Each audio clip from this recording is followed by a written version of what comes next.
Nothing like it. The best college baseball tournament in America. It's gone! He caught it! What a play! Heroics again! You got the best of the best here in Hoover, Alabama. Let's get it on.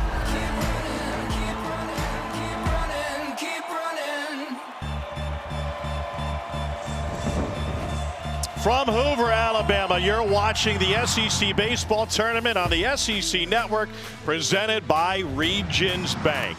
Vanderbilt and Florida for our second game of the day as the 12-seed Commodores look to polish up their resume for the postseason in the first meeting of the year between these two blue blood programs.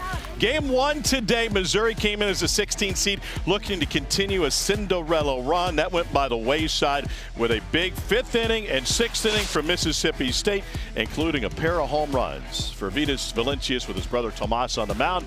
So State sends Missouri back to Como, and the winner of this one gets Alabama tomorrow night. So here we go. Tom Hart alongside Chris Burke. Florida comes in one of the hottest teams in the league. They're playing their best baseball at the right time of the season. Kevin O'Sullivan has found some pieces, and now they're rolling. Yeah, and they got their star player back.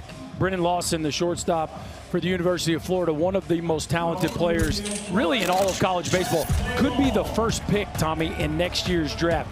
Started the season out like the best player in college baseball, and it has been a struggle here lately. However, in May, it started to trend back to the superstar form he showed us earlier in the year, and they hope he can keep this hot streak going, because if he can, he could ride them to Omaha. Big reason Gators have won 8 of their last 9. Meanwhile, Tim Corbin says our team is good enough for an at-large berth.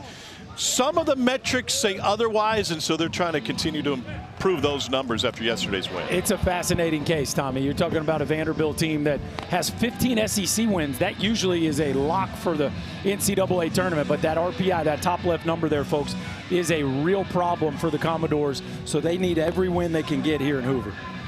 Here's a look at the batting order for Vandy. Brody Johnston went 2 for 4 with a home run and 3 driven in yesterday for a Vanderbilt team that knocked off Kentucky in an 8-5 win after trailing 4-1 in the middle innings. It's a Vandy team which has already set a school record for home runs, top 10 in the country in long balls, and they get a true ace in Aiden King, who did not pitch against Vandy this year. Last year, only one guy in this Vandy batting order got a hit against him, and that was Mancini. What does King bring to the table? Well, it's a real dude right here. How about let's start with that. The SEC Pitcher of the Year. The whiff rates don't pop. You see right there the slider whiff rate, certainly not what you would expect from a guy that's the SEC Pitcher of the Year. It's heavy fastball usage. There's some deception to it that TrackMan doesn't tell us with some of the whiff rates, but it's fastball command and just enough of a cutter and a changeup to keep you honest, but really a throwback fastball heavy right-handed ace. Game number 2 of the day. We got a run rule in game number 1, so we are on time, if not a hair early, here for the second game of the day, and then still a doubleheader to come tonight. King, over his last 4 games, has struck out 29 and walked only 3. This will be his 15th start of the season, and he's only been touched for 3 home runs. Berkey, the weather lately has been, it's warm, it's cloudy, the sun will pop out, but for whatever reason, the ball is really carrying so far. Very offensive day and last couple days at the Hoover Met. So Aiden King going to have his hands full to keep a Vanderbilt offense that 4th in the league in homers, 5th in OPS. They walk, they steal bases, 6th in the league in stolen bases. It's a complete offense, and again, a big selling point for this team getting in the NCAA tournament is it's certainly a position player group capable of playing with anybody. So here we go. Brody Johnston to lead things off for Vanderbilt. Coming off that 2 for 4 with a 3-run home run yesterday against Kentucky. And he swings at the first. Hayden Yost in foul territory. That's a lot of ground to cover, but he does it nicely. 1 down. Haven't talked about it much yet this year, but the foul territory here at Hoover Met is awfully wide all the way down each line, and a lot of ground to cover in fair territory too here at this big old ballpark. Spacious ballpark, and you could view it a few different ways. You might say, well, the pitchers love it because it's a big ballpark, but it's not playing very big right now, so all that does is take your outfielders farther apart and open up gaps and alleys all over the field. And now Mike Mancini, and he looks at a first pitch strike. Your teams played a series last year in which King pitched, and Mancini got him for a double. As I mentioned, that's the only hit for anybody on this Vanderbilt lineup against Aiden King. Low and away, 1-1. Getting used to the no divisions. The thought of Florida and Vandy not playing just doesn't feel great. No, that's weird, isn't it? Glad we're getting them at least once here in Hoover. Mancini coming off of a 1-for-4 yesterday against Kentucky. And he drives it into center field. Deep, carrying, and up against the fence and into the leather for Kyle Jones. Whoa. Hello.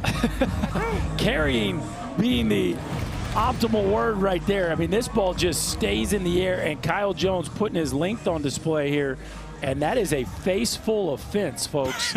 I mean, what's the fence smell like, Kyle? Goodness gracious, to hold on to that one. What a play. Oh, the Vandy hitters uber aggressive against Aiden King here, the first two of them. And Braden Holcomb takes one, 1-0 to Holcomb, who went 1-for-4 last night, or yesterday, I should say.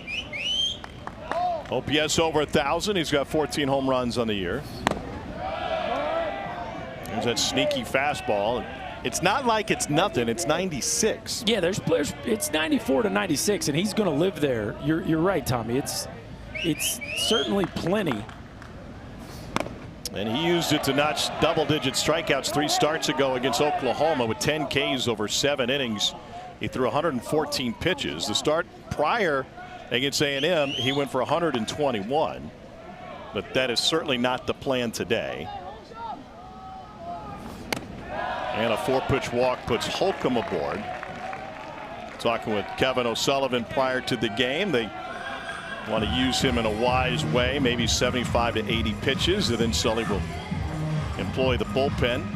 Florida's got a lot to play for. He's been to Omaha 9 times, 19 seasons as the head Gator.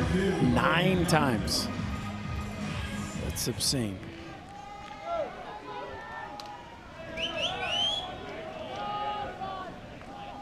Florida aiming for a top 8 national seed. The opportunity to be home the first 2 weekends of the postseason. Logan Johnstone looks at a strike.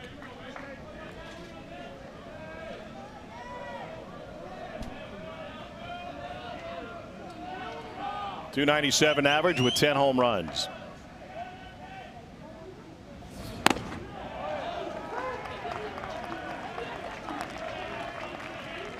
It's really, when you talk Aiden King, Tommy, it's not whiff percentage, it's like mishit percentage. I mean, the OPS is so low. You're talking about a 527 OPS, like under 200 batting average against. It's not a ton of strikeouts. I mean, it's more than 1 an inning. It's not like he doesn't punch dudes out, but it's not the typical Paul Skeens, Jack Leiter, Kumar Rocker leading the country in strikeouts kind of SEC pitcher of the year. So it's almost even more fascinating the way he operates, because there isn't a ton of whiff. 0-2 is fouled back.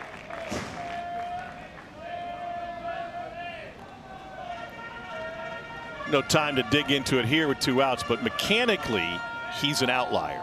And so while he's got good stuff, it's being an outlier with his delivery that really throws batters off the scent. You talk to the A&M guys after he went 8 innings against him, and they were still shaking their head the next day. How did that guy get me out? Yeah, respectfully. Yes, there is a little. No offense. There is a little bit of the comfortable offer with Aiden King that people talk about, because you know you're getting strikes. It's 62% fastball, so he's not giving you a ton to think about. It's a lot of fastballs. Guys just have a hard time hitting it on the sweet spot. And he takes care of Logan Johnstone. Well, the first 4 pitches of the game had some sizzle to them, including this off the bat of Mancini into the glove of Kyle Jones, and a kiss to the fence to get us started.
been so low, I couldn't see another road ahead of me. Nearly midway through day number 2. 12-seed Vanderbilt trying to keep its season going against 5-seed Florida. Kevin O'Sullivan's team will be home for the postseason. Whether or not they are a national seed remains to be seen. They got a big boost from Dr. McDonald. Put down his studies just enough to come out and be a superstar, both at the plate and on the mound. Yeah, he's one of the most interesting stories in the league this year. 19 hits in his last 13 games. A lot of that has been for extra bases, and as he has become a real dude with the bat, his pitching has even gotten better. Just a fascinating story unfolding here down the stretch for the Gators. And he'll face Tyler Baird. Baird looking for his first win of the season. Freshman from Huntersville, North Carolina. 0-5 with a 4.81 ERA. Vanderbilt's pitching depth took a big hit early in the season. They lost a couple of weekend starters. Slider seems to be special. It really is. This stuff is special. Don't let the numbers fool you. This kid's got big-time stuff. They used him primarily at the back end of games throughout the first part of the season, but here lately getting a chance to start ball games, making a second straight start. And dealing with Kyle Jones. And the first pitch strike to Jones. Jones has turned his game up lately. .318 average with 5 home runs. A Florida team which is 10th in the SEC in home runs. But the bulk of those 83 have come late in the season. They homered 10 times in the sweep of LSU last weekend. And 2 weekends prior, they hit 10 bombs at Oklahoma.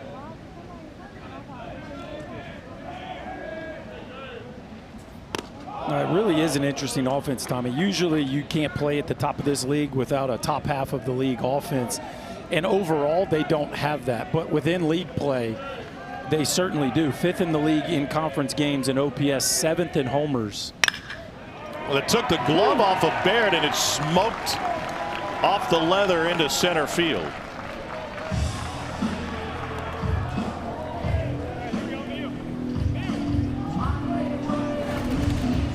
The fastball out over the plate, a sinker that doesn't sink. And that'll knock your glove off, Tommy. You better get in a good fielding position if you're going to throw some flat sinkers in the middle of the plate, especially against a lineup that is trending in the right direction. That's what Darth Vader did to Luke Skywalker. Leadoff man on, and Brendan Lawson up. There's 104 off the bat. Runner goes, throw down to second. He is not in time. How about that? That is all scouting report right there. That is Florida having a pregame mindset of, this dude doesn't pick early. We've got to tell on when he does pick something, because the Gators, who come into the league not one of the more aggressive base stealing teams, for them to steal right out of the gate tells you they got something. Now bottom 3rd in the league in stolen bases for the Florida Gators this year. Low and into Lawson. What stands out about Brendan Lawson's game? The patience, and I think at times it's overly patient. If I was as talented as this dude, you'd have to put me in a straitjacket not to swing. We've tried that otherwise. I mean, this guy is 1-1 talented, and it was an odd stretch in the middle part of the year, Tommy. He dealt with some back issues, he dealt with some sickness, and then he really kind of stopped pulling the trigger. It's his first year playing shortstop, so I think there was some defensive issues that might have carried over to the plate, but boy, it's been a really good sign lately. Hey now. And he sends this one into right field. Logan Johnstone on the run, won't get there, and he goes down to the turf. Jones to third, being waved home. It's a run-scoring double for Brendan Lawson, who was standing at second base before the ball returned to the infield. Yeah, again, trending in the right direction, and man, is that a good sign for this Florida Gator team, because Tommy, he went 16 games without hitting a homer. Oh, wow. He's hit 3 in his last 5, and the extra base hit portion of the ball game is coming back. A rocket in the right center field gap. Logan Johnstone just can't quite get there, and the Gators strike quickly. And here's Blake Sear, first to have reached against Tyler Baird. They got the start against South Carolina, went 3 2/3 as a starter, and a season-high 70 pitches. Sear has 11 home runs, 48 driven in.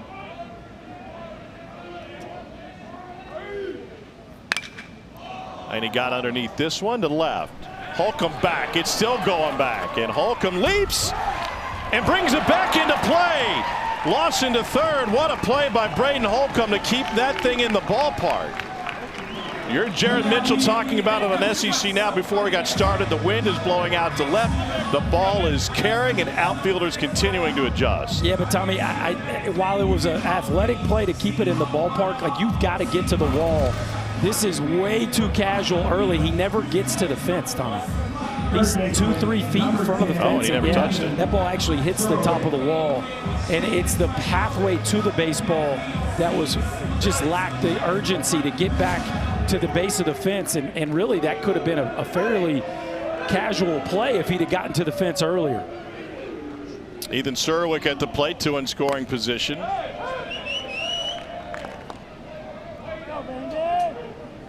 Lawson only made it to third, waiting to see if Holcomb was going to make the catch.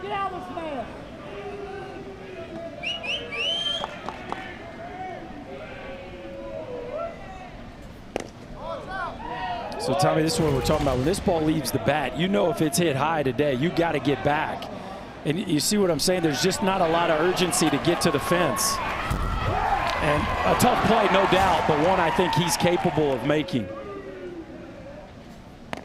Breaking ball away. I would say even if you're unaware of the conditions because it's the first inning, if you've been paying attention to earlier action, I know you're hitting on the backfield. Sure. Hey guys, the ball's carrying. Yes. He played here yesterday. Yeah. Bouncer up the middle. This will get a run home. Mancini retires Surwick. 2-0 Florida here in the first. Caden McDonald coming to the plate. What a run it has been for Caden McDonald. A few weeks ago, he was sitting in the locker room before the Texas A&M game studying organic chemistry. Berkey, they said, hey, Caden, your name's in the lineup. Really? Yeah. Okay. And he goes right back to study, and then he went out there and just started hitting bombs and throwing shutouts out of the bullpen. It's been kind of epic, legendary here down the stretch. You know, there was a awfully famous player that got his start in late April, early May for the Gators a few years ago by the name of Jack Caglione. Caden McDonald has made his opportunity pay on a similar note that Cags did in his freshman year. The difference is Cags' freshman year, he didn't pitch any at all. And McDonald has turned into a really reliable bullpen piece, been dominant at times, as he also leads this team in batting in SEC play. And part of that is success against the fastball. He's hitting .346 against the fastball. Low and away, 1-2.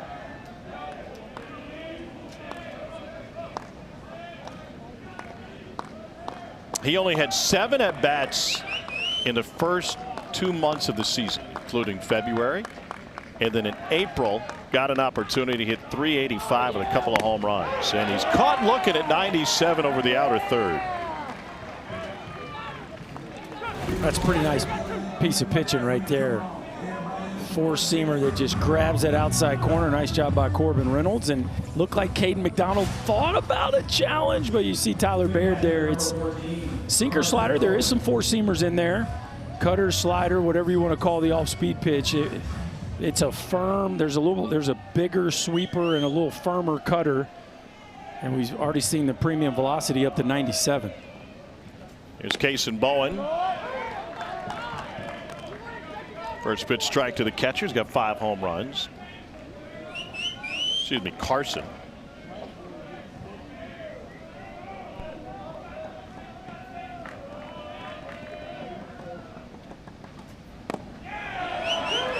Baird bins one in for a strike, 0-2. There's a bigger breaking ball there.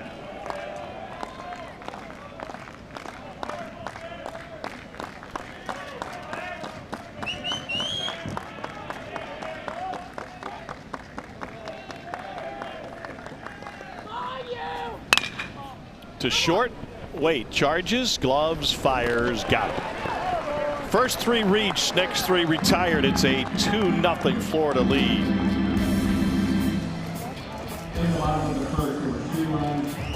You still got Crackle?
tournament on the SEC Network is presented by Regions Bank, the official bank of the SEC.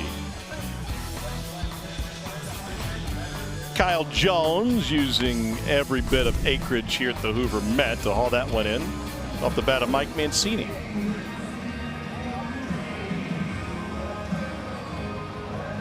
And we go to the second with Tommy Gooden coming to the plate for Vanderbilt.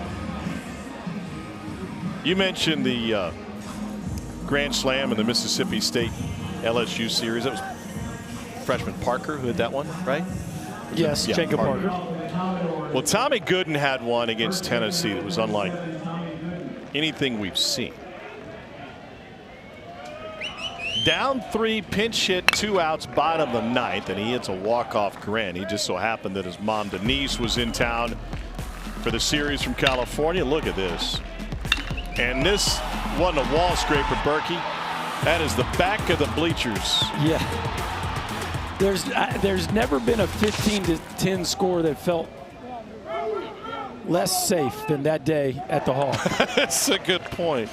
You and I had that one, and it was as soon as people started, the wind was just howling out of the ballpark, and obviously at 15-10, both teams have been trading punches all game long, and Vandy got a couple dudes on, and Tommy Gooden at that point had not established himself as an everyday guy, but it was right after that weekend where Vandy just said, okay, this guy's just too productive to not run out there every game, and he's made him look smart, having himself a heck of a redshirt freshman year. Here's Riker Waite. Vanderbilt walked off Tennessee all 3 games. When Tim Corbin said he had only done it once ever until that series, and then 3 times in one weekend.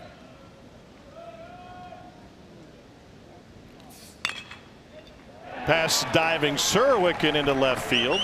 First hit of the game for the Vandy boys. You know, it's an interesting game plan against King. Again, he doesn't give you a ton to think about. It's going to be fastball, cutter, changeup, as we see a backside base hit, sneak past Surwick. And there's 2 schools of thought. Like, if you kind of know what you're going to get, what's the hurry? You can hang around and try to wait him out. But the other side is he throws so many strikes. Why not go up there and be aggressive? The challenge with that is you might look up and he's in the 5th inning at 60 pitches. And so, you know, you could see it either way, but part of the reason he's been so efficient all season long is because teams and hitters feel comfortable with what they're getting. But with that, there's a lot of 10 and 12 pitch innings.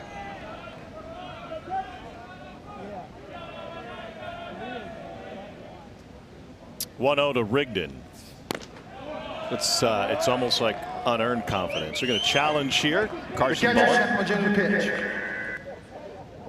Like, we're confident about it, but still haven't squared it up.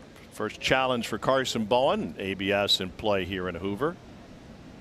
Oh, yeah. Good one. And it's the top of the zone strike that I think will be the most overturned. I think hitters are not used to swinging at that pitch. I think the height of the zone, having a little wiggle room there at the top, is not something the umpires, we don't see them call that high strike a ton. And we've already seen that here early in the week. By the way, ABS measures where the ball crosses the middle of the plate, not the front or the back. You get 3 challenges through 9 innings. You get another one in extras. You keep all of them if you keep getting them right. And you've got to do it immediately. No help from anybody else. No checking with the video guy.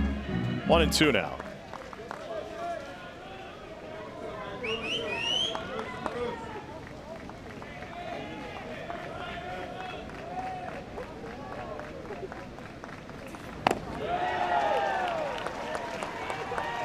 So you got to get measured to know exactly where your strike zone lies. This was when Vandy was here for practice on Monday. This will hurt some guys' feelings now. Like this isn't what you just choose to put down in the program. Yeah, what are you telling the SID? Just put down 6-1. 6-1. Yeah, I'm good. 6-1. Don't ask too many questions. Here's Colin Barzy. Aiden King is the first Florida SEC Pitch of the Year since Brady Singer in 18.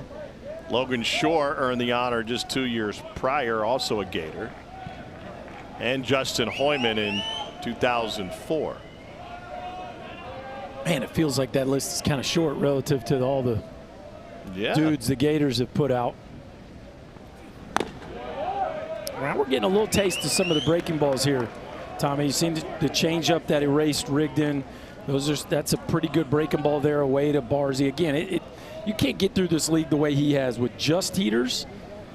There's enough off speed to keep you honest.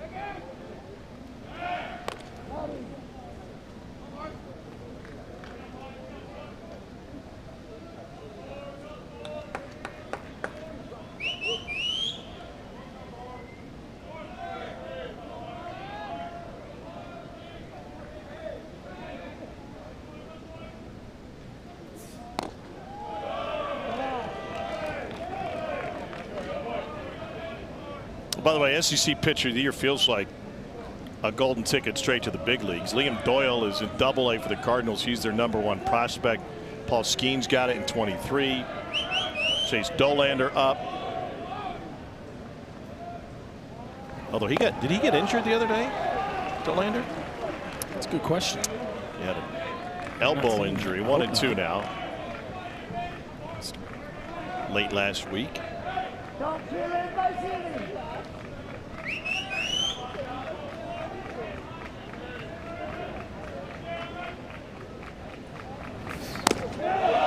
Did he go? Did not.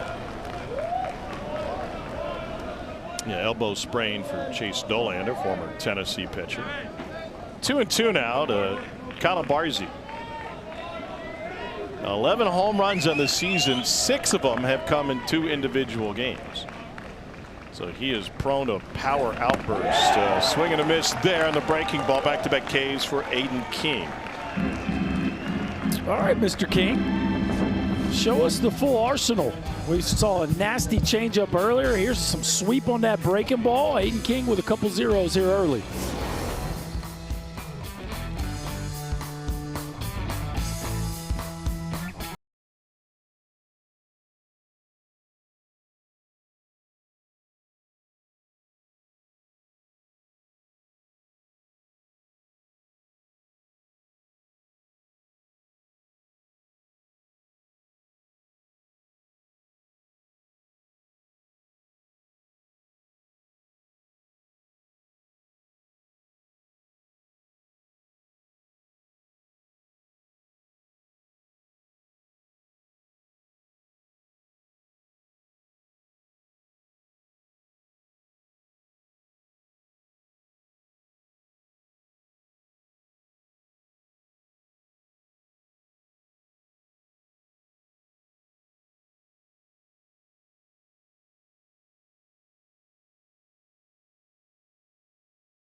Won a national championship, won a Cy Young. How about that? Pretty good run. And well, the star of this tournament through day #1 was Missouri catcher Mateo Cerna, who took to the ABS challenges like a fish to water. It's been really interesting seeing how it's played out, how we think of the strike zone, and how it's being implemented by catchers primarily who have had a lot of success. Landon Stripling leads off. Catcher's hitting at about a 68% clip right now. So that would tell you that we're getting calls changed from balls to strikes more than anything else. Mm-hmm. Yeah, I think the batter's just 3 of 9. So I think that evidence is pretty clear. It's still early. Be interesting to see if those numbers stay true. Now, to be fair, the catchers are clearly getting more leeway to challenge than the hitters are. Yeah, by their coaches. So we're not getting as many challenges on the offensive side of things. Well, what have you learned through 5 games now? I think what we learned is that the buffer zone is allowing for more strikes to be called than maybe are typically called in SEC games. Again, that buffer zone is an inch on each side. Some wiggle room on the top to bottom relative to the height of the hitter, which is bigger than just the 17-inch white to white of the plate. And because of that, I think some of those, if you want to call them 50-50 balls, are going the way of the pitcher. So you think about it, it's not just the width of the plate that's added an inch on either side. It's also, I don't know, to simplify it, 99% of the width of the ball. Right? Because all you have to do is catch the edge for it to be a strike. And I was talking with Mike Bianco at practice on Monday, and he said, I think guys are going to learn awfully fast that zone is a lot wider than they're used to. Yet, offense has been plenty. The games have been fantastic. We're not hurting for offense. No, and that's why I think the people I've talked to within the sport are excited to see how this could potentially influence the strike zone to be a little more generous. 2-2, 96 at time from Baird. But you said I'm going to have to travel the country and replace every home plate with a 19-inch plate. I just don't have time for that. No, Tom, that's not on your resume. Okay. No, it's certainly not. Not sure I even own a shovel. Do you? I do. You got a couple of them? I'm not a inside the house guy, but I'm okay outside the house. I can do some landscaping things. Okay. Yeah. You started that comment as if one would use a shovel inside. I was more leaning towards you probably have a snow shovel being in Louisville. I definitely have a couple of those. For the garden. Hey, now. Double play. Tommy Gooden found the baseball, then found the bag. That ball was smashed. And you better be locked in when you get off the base and get into your stance there from holding the runner to becoming a fielder, because that ball's at his nose, and just a tough break there from Cade Curlin and Landon Stripling as the Gators are finding a lot of barrels here early on. Well, Vanderbilt has been really good defensively this season, especially at double plays. Now they have a top 10 defense and defensive run saved on the left side of the infield with Johnston and Waite, but they lead the SEC and 20th in the country in double plays turned. Brody Johnson is 10th among third basemen, 11.7 defensive runs saved coming into this weekend. Riker Waite is 9th among shortstops. Launched to right field. Johnstone on the run to the wall. That is gone. It is fair. And Hayden Yost continues this incredible tear. That is his 10th home run of the season, and this dude is scorching hot.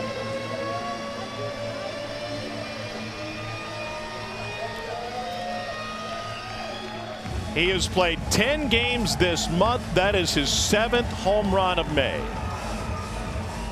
He had a 3-homer game last weekend, and it is crazy to watch a guy catch fire like this. Again, this is an offense, Tommy, that is just not playing like the bulk numbers would indicate.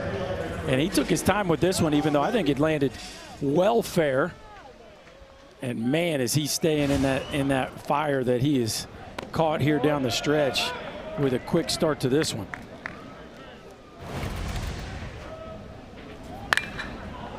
Fifth home run last 10 days. Fair ball, baby. Let's fucking go. Fair ball indeed. Let's go. Kyle Jones with a single up the middle his first time up. Watch out. Hey, now they're playing a game out there. Keep your eyes on the ball. It started, Tommy, on May 3rd against Oklahoma, the day after you left. He had a couple homers that day. Then he had a homer versus Kentucky on May 10th. Then 3 against LSU on May 16th, and now another here this afternoon. And he has now 9 of his 10 homers in SEC play.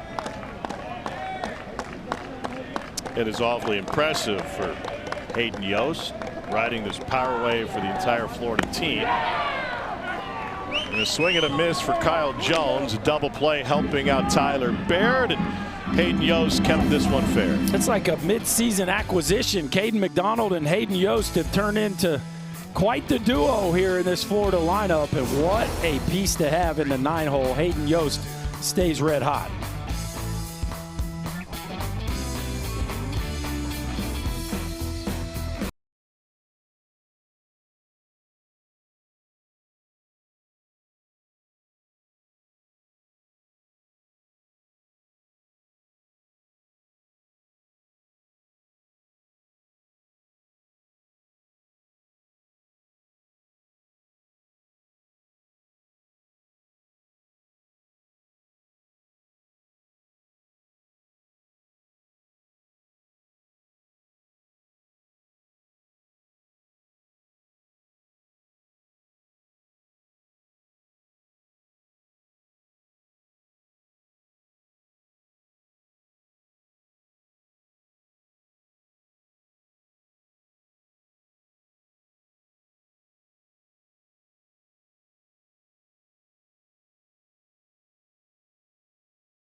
Judged by the best conference and the best teams in college baseball, but there's also a lot of precedence for a team that's 14-16.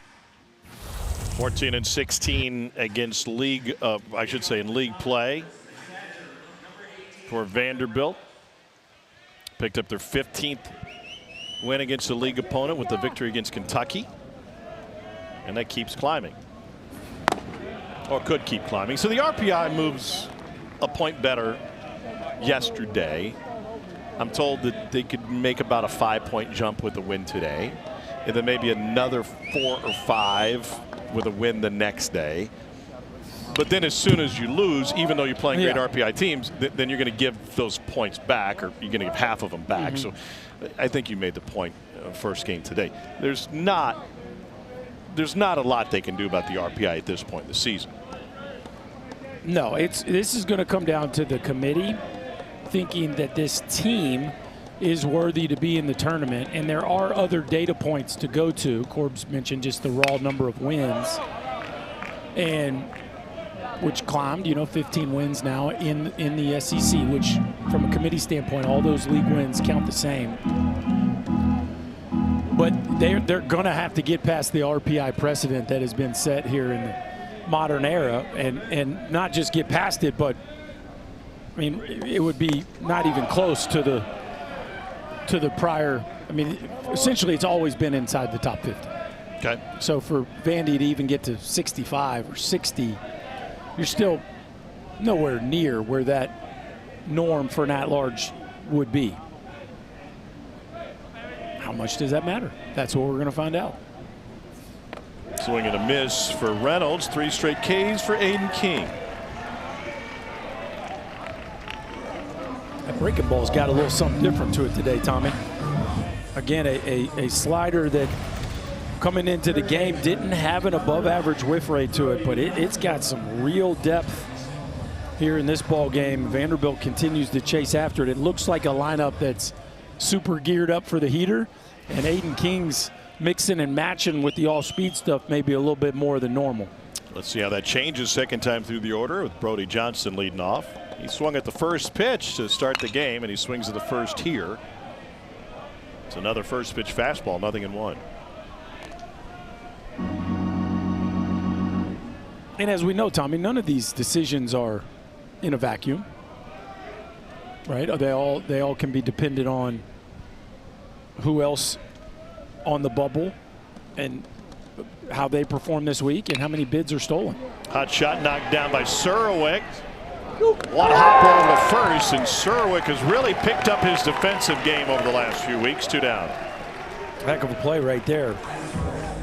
Ethan Surwick going to his backhand on a ball that's hit sharply off the bat of Brody Johnston. Knock it down, and then enough to get the athletic Johnston. It's not a beauty contest often playing defense on the corners. Sometimes it's just survive and advance, and Surwick does just enough to record that out. From the view of Jason Bradley, our third base umpire, here's Mike Mancini. Mancini sent that shot to straightaway center that introduced Kyle Jones to the center field fence.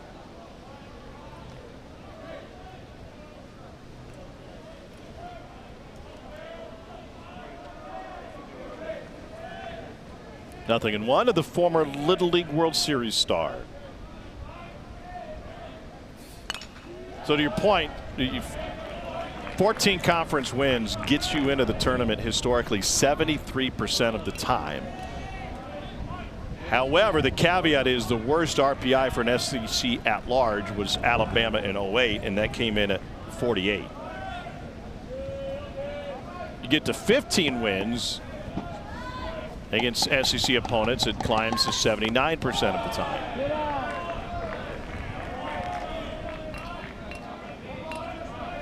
I think we've gotten to the point, though, where, you know, conferences have been expanded.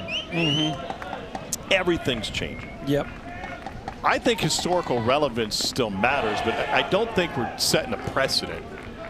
Right? I think each year, as the committee gets wiser to how the analytics work, who's gaming the system, how do we judge teams, where is the strength, where is the talent. I think each year it's going to be taken kind of on a case-by-case basis. And we're adding data points for the committee to consider. We're adding new metrics that are hopefully will get to the place of on par with RPI to be considered. The other thing to keep in mind when you try to get your schedule together, teams have been banged in years past in all the sports where they didn't play tough enough non-conference schedule, whatever that may be. It's harder and harder to predict with roster churn what a program is going to look like year to year. Not only your own, but when you're scheduling, how good is Texas Tech going to be? How good is UC Irvine going to be? It used to be you could rely on that coach having success and an amount of talent in that program and say, hey, listen, that's a surefire top 20 team or even top 30. Well, one of Vandy's non-conference series is North Dakota State. Up the middle and through past Curlin, who was in the tournament last year and having a rough one this year. So yeah, it's just there's a at the end of the day, it is though just odd. Typically we just think if you get to 15 wins in the SEC, your RPI takes care of itself. Let me ask you a question. And here's Braden Holcomb. We've been talking about Georgia's RPI relative only to Georgia. What impact did their poor non-conference strength of schedule have on the rest of the league? Because now here's your conference champion, which in years past would be easily a top 10, if not top 5 RPI. And there's still plenty of teams in the top 5, right? Auburn played #1 strength of schedule. But I remember when this conference bolstered men's basketball, the challenge was to improve your scheduling because your schedule impacts the RPI of everyone else in the league. Yeah, and that's a fair point. Now, Georgia's RPI has gotten to a place where it's not like it's bad. It's just not in line with the caliber of team they have in the in-conference resume that they've put up. But where would it rank against other conference champions year over year? High or low, whichever way you want to call it. It'd be an outlier. Yes. Strikeout as King notches his 5th, taking care of Holcomb. No runs, a hit, and Vandy is stranded 3 through 3.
these two programs met with a berth to Omaha on the line, and another matchup this season. This one coming here in Hoover. Tennessee and Arkansas to follow. 10 seed versus the 7 seed. Tennessee coming off of their win yesterday. Then the winner of that one gets Texas. How do you break? Well, I'll ask you in a second. Okay. I'll ask you to break down Tennessee season, but we've got a new pitcher in the game for Vanderbilt. This is Matthew Shorey. Faced 2, 3, and 4 hitters. Sophomore from Nashville, replaces Tyler Baird, who gave him 2 innings of work. Shorey making just his 5th appearance. Part of this Vanderbilt staff that has been beleaguered with injury. Yeah, when you tell the 2026 Vanderbilt story, it's going to have to do with injuries, and specifically injuries to the pitching staff. Matthew Shorey was probably going to be their Sunday starter if he'd have been healthy coming into the season. It's taken all the way to May to get him back on the mound, but really unique look, and it's, you know, small sample size, but he's been very effective in his 5 innings so far. Already struck out 6 hitters. And you think about 2/3 of the Vanderbilt projected starting rotation has essentially been a no-show this year. It's a big reason why they find themselves fighting to be one of the last 4 teams in. Here's Brendan Lawson. Put the shift on for him in a first pitch strike. What do you make of Tennessee's season? Eventful. I mean, I didn't ask for the off season. Yeah, all of it.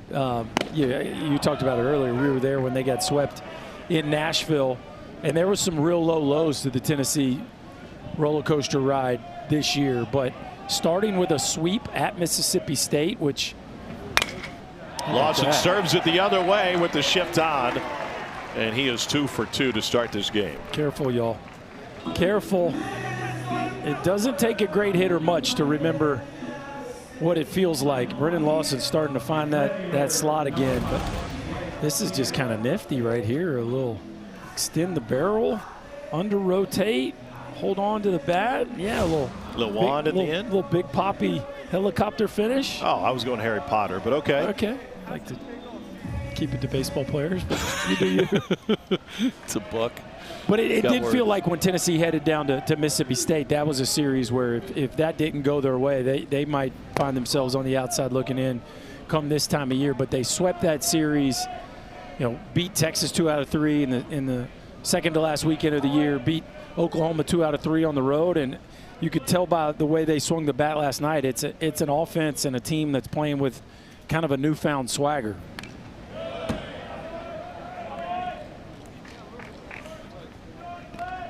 Funny to think they had to go out and find their swagger. It had been prominent over the last handful of years. Yeah, and you look at the home run totals in the league, and all of a sudden they find themselves 3rd in the SEC in home runs, which is a place they've been accustomed to. Bolt through the left side by Sear. He is now 2 for 2. And the top third of this order is a cool 5 for 6 in this game. Speaking of offenses that have found their swagger, this Gator group looks pretty scary right now, and I think there is an added confidence, Tommy, when your star gets his strut back. And you look at the last 9 games, I mean, the record's all you need to see, but they're scoring 10 runs a game and hitting almost 3 homers per. But as Brendan Lawson kind of refines his magic, it just takes the pressure off everybody else. And of course it helps when Hayden Yost is playing like Babe Ruth in the 9-hole. Mm-hmm.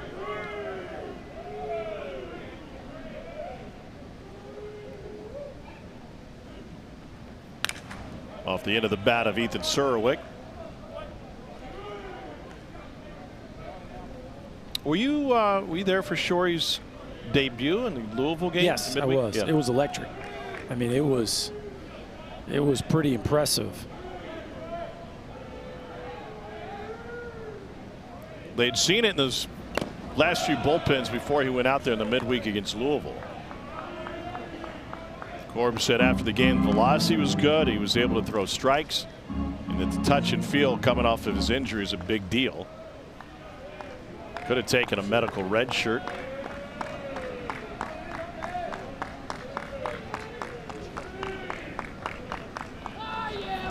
Well, we've seen this with a few.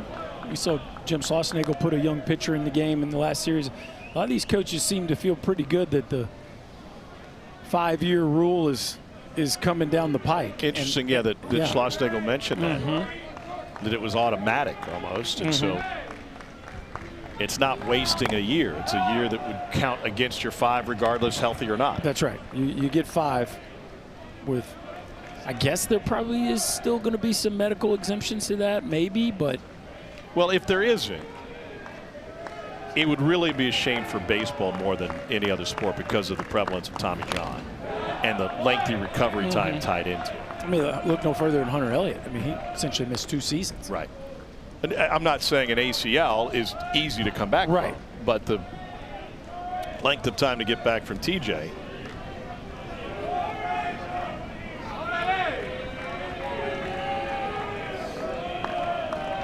Here's the 3-2 to Serwick, who grounded out to second his first time up, and he pops this one into right field. Johnstone into foul territory. Catch made, tag made by Lawson. In fact, both runners are able to advance. Well, not exactly how you draw it up in the get them over game in BP, but a deep fly out foul territory to right will certainly do the job. And this ball looked like it was destined for the berm, and by the end of it was almost fair. Logan Johnstone kind of fading back with the breeze pushing it back, and now what are we going with? Dr. Otani, Mac Tani? I like Doc Tani or Dr. Otani. I think you got to have Doctor in there because that's his future.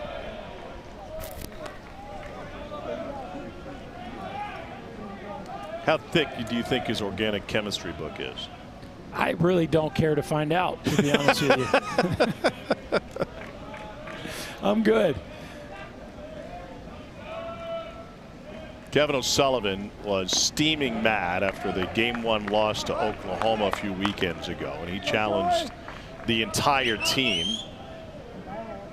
Really went around and challenged guys one by one, and McDonald had already started to hit because he hit in the A&M series, but he just looked at McDonald and said, "And you're going to hit." McDonald just probably said, "Yeah, well, I got a final, so I'm going to study, and then I'll hit." You just keep doing what you're doing. And that McDonald performance in Game 2 against Oklahoma was stuff of legends. Through 3 1/3 scoreless in relief, and he had 2 home runs and 2 doubles, and all 4 of the balls he put into play were 115 plus.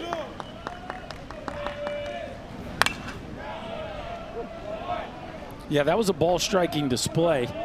Rory McIlroy would have been proud of that one. It was a laser show to the highest degree. Hit some rockets out in the gap, a couple that sailed over the wall. He doubled his home run total in 1 game. Through what, 3 1/3? Yeah. He's been a little strikeout prone since, especially in the LSU series last time out. Well, it's interesting watching him swing the bat. It's a really flat move that borders on being a little bit kind of steep and across, but boy, when he squares it up, he can really backspin it. 3 for 14 against Louisville. A couple of doubles and 3 driven in. You see him just work kind of below that ball, just cutting it just a click.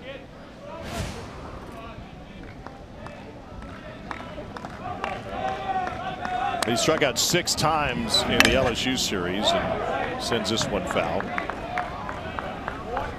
He didn't come out of nowhere to Sickles High School in Tampa. He was the Florida 6A Player of the Year and led Sickles to its first state championship in school history, and he was 2nd in the state in home runs. He was also 11-1 on the mound with a .87. They won 30 games that year. He as a pitcher won 11 of them. Donald down on strikes, 2 down with 2 aboard. Nice pitch right there by Matthew Shore. A little backdoor breaking ball kind of locked McDonald up, who then went with a bit of an emergency hack there to try to foul it off. You can see he's late on a breaking ball because he just think he recognized that one away out of the hand and realized it was turning back into the zone. A really well executed two-strike breaking ball. Here's Carson Bowen.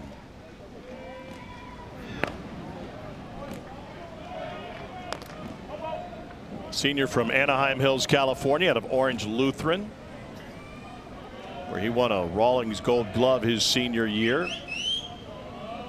Four-time member of the USA national team. Spent 3 years at TCU, and last year was second team All Big 12. I got to play golf with his pops in Gainesville earlier this year. Did you take his money? The truth? Well, yeah. I mean, yes. It's between us. Yes. Me and Dave Neal cashed in on a little team game. Sully's father-in-law and Mr. Bowen, and we had ourselves just a friendly match. There were a few three-footers that were told to put a coin on it, though. It's ball 4-pitch walk. Puts Bowen on, and the bases are loaded. Is that good? It's pretty good. Put a coin on it. You know? Pretty good. And here's Landon Stripling.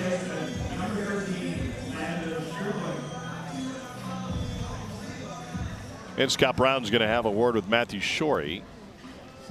There is some stirring in the Vandy bullpen, but no throwing just yet. That'll start in a moment.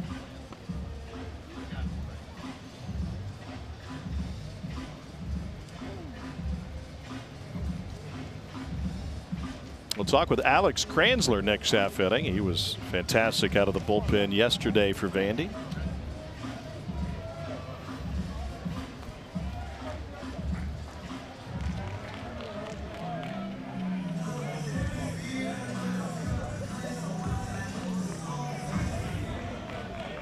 Brennan Seibert just started throwing.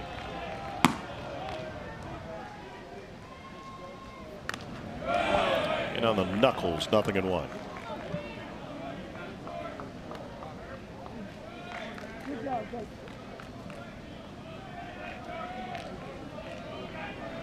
Lawson at third, Sear at second, and Bowen at first. A couple of singles and a walk.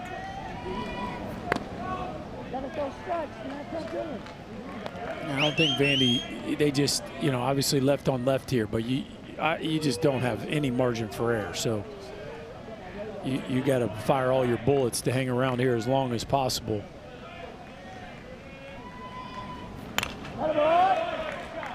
Seibert's been one of their better guys here down the stretch. Somebody at some point, though, is going to have to give them some length in this one. Kranzler was that guy yesterday.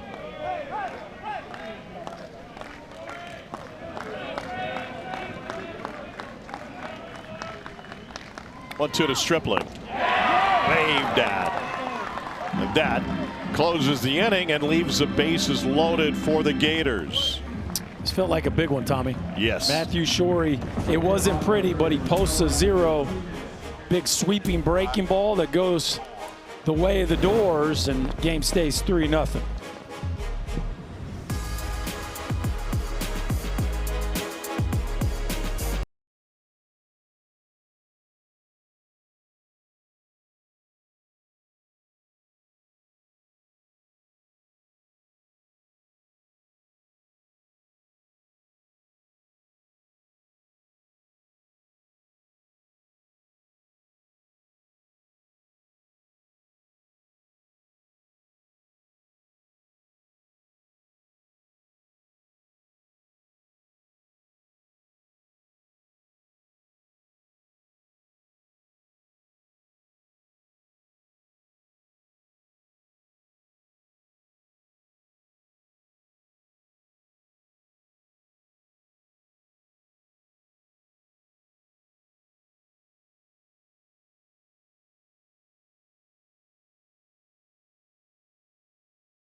Kentucky. And after Connor Fennell allowed 4 runs in 4 2/3, this guy Alex Kranzler came in and shut the door on the Cats. Yeah, it was a carve piece yesterday from Mr. Kranzler, who features the whole kitchen sink. We're going to talk to him about it here in a second. He can throw, I don't know, 5, 6, 7 pitches at you. Alex, how many pitches would you say are actually at your disposal on any given outing? I'd say 6. I mean, recently I've only used 4, but I got 6 in there kind of whenever I want it. It's just kind of hitter to hitter, and just outing to outing, see what's working.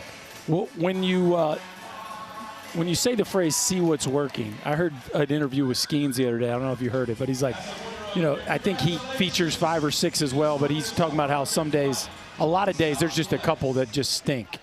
Now, his definition of stink might be different than most, but how do you go about that when you have that many pitches? Like, how many bullets will you fire before you're like, man, I might need to put that one in my back pocket today? I mean, I'd say in the first inning you kind of have an idea of what you got, but I never really would ever quit on a pitch entirely, because you can kind of figure it out as you get deeper into games. There's been games where my slider's been pretty bad to start a game, and then it kind of comes back later in the game, or really any pitch. So it's kind of just got to know the feel out of the hand and just kind of see what's in front of you, see what's working, see what the hitter's doing, and kind of just move from there.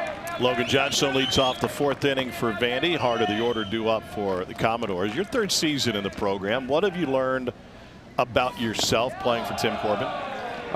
Just so much. I mean, and it stems, on the baseball field, off it, just being able to listen to a guy and learn from a guy like that with all the experiences through just this level of baseball has just been huge. Just really helped me, I think, mentally in my game, and just I'm extremely grateful for it. I remember years ago I was talking to one of his guys who's in the big leagues, and I said, hey, you played for Tim Corbin at Vanderbilt, what'd you learn? And he said, I learned how to brush my teeth. And I started laughing. He goes, no, seriously, he taught us how to brush our teeth. I think the life lessons that he imparts on you guys in the classroom are really, really impressive. No, yeah, I mean, that one's a staple every year, and it's one of the more fun ones, I'd say, definitely as well. What's the secret to brushing your teeth, according to Tim Corbin? He said it's what everybody's first impression is their smile, and you got to make them look good, and you got to actually work at it. It's not something that just happens. That's his big message in that one. What does it take to make Tim Corbin smile? A lot, that's for sure.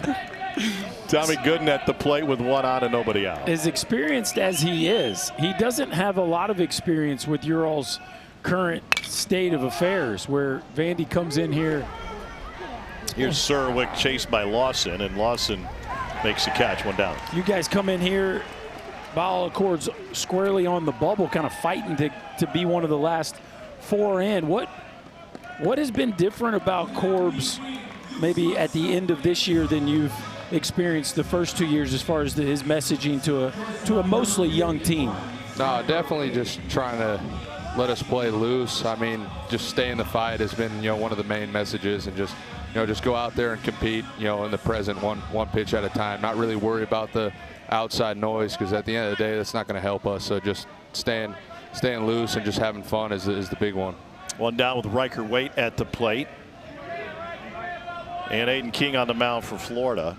I'm curious. So Tim Corbin, attaboy. Yeah, Waite reaches with a hit by pitch.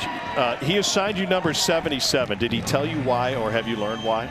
I actually asked him that after my freshman year, and all he told me was, you look like a 77. But I think a secret reason that I've kind of just brainstormed myself is, you ever watch the movie Grater? Yeah. I think it might be a cheesecake comp, but I don't know. Is that the lineman from Arkansas? Yeah. Yes. Yeah. A cheesecake comp. I didn't see that coming. I feel like that's his answer every time people ask him about numbers. He just, he looked like a 51 or whatever the case might be. Yeah, the great Brandon Burlsworth. Yeah. Burlsworth Trophy named after the former Arkansas offensive lineman. Is that like a topic of conversation within the clubhouse, like for freshmen especially? Like, what? Wait, he gave me 71? Like, what? Do you guys, is that like a thing, or do you guys just accept it and keep your mouth shut? How does that go? No, there's definitely a little bit of that. There's always, trying to find comps there. But, I don't think anybody will ever know the real reason. I think it's, I think everything he does within the program has a reason, and I think that part is fascinating. How much time do you spend in a game like today watching the opposition pitcher?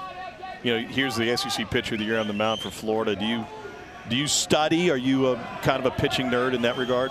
No, definitely. I mean, I can't watch baseball without trying to pick something up. And honestly, I think it hurts me sometimes because I'll try to do stuff I shouldn't be doing. But I definitely try to, pick up whatever I can. Well, you should be doing in-game interviews. Thanks for the time, well man. done. That was entertaining. All right, thank you, Appreciate you.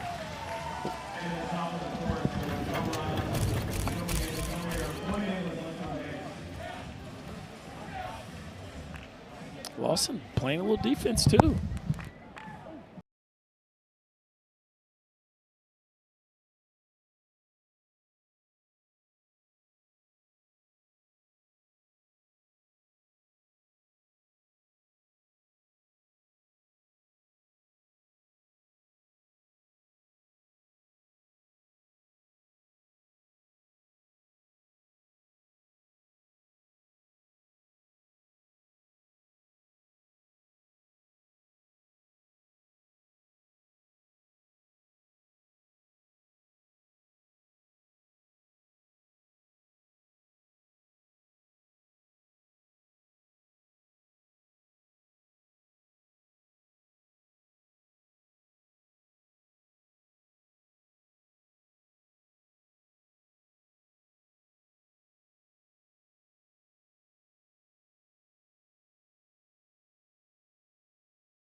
Aiden King, SEC Pitcher of the Year. Do you take pride in some of the individual accolades that your program has garnered over the years? Yeah, I mean, that's one of the more special ones, and getting Player of the Year. I think in the 18 years, we've only had 3 pitchers that have gotten Pitcher of the Year, Logan Shore being one of them, Brady Singer being another, and obviously Aiden this year. So what a great accomplishment for him. Sully, the offense looks a little different here over the last few weeks than maybe it did. I know you guys battled a lot of injuries, but part of that was Brendan Lawson kind of going through a rough patch. What do you think has led to his resurgence here the last couple weeks? I think it's just nothing more than just having stringing a couple of good games together. I don't think it's anything more than that, and then obviously building your confidence back up, and I do think it's helped his defense quite a bit too. Looking at the game through your lens, you come with a certain level of intensity, even though your approach right now belies that because you seem very chill. I was told that after game 1 at Oklahoma, you were very honest with your team and what you expected out of them. How do you feel about how they have responded to that moment? I think they've responded great, honestly, and we haven't had many meetings this year. It's their team, and getting everybody healthy, I think, was a big part of that. Getting back, Barb's was back in the bullpen, and some guys improving, and obviously Caden stepping up, and Lawson getting back on track. There's a bunch of things that, and obviously let's not forget about Liam Peterson and the outings he's had the last couple of times out. Thanks for the time, Sully. We appreciate it. Yeah, I appreciate it. Hayden Yost has been okay too. Yeah, no doubt. It's Kevin O'Sullivan, and new pitcher is Brendan Cyber. He gets a ground ball out of Cade Curlin, and there's one down. So Cyber now facing the red-hot Yost, a junior from Newport Beach, California. Beautiful town, right on the coast. 5-1 with a 4.81 ERA. Sinker slider. And you see exactly what he gets to start the outing, a weekly hit ground ball at Riker weight.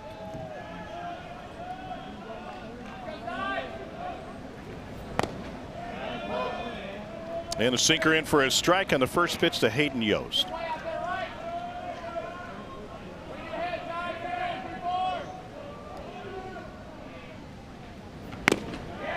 In for a strike, 0-2.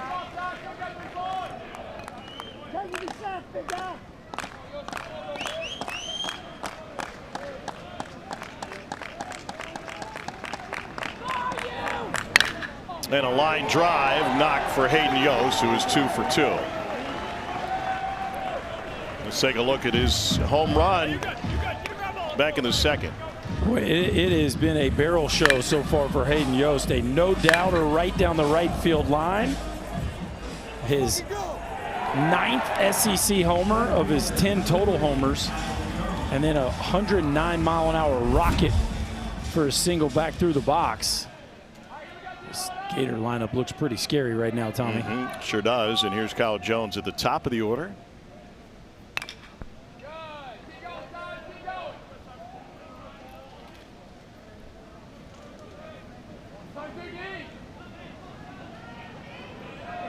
.320 average with 5 home runs.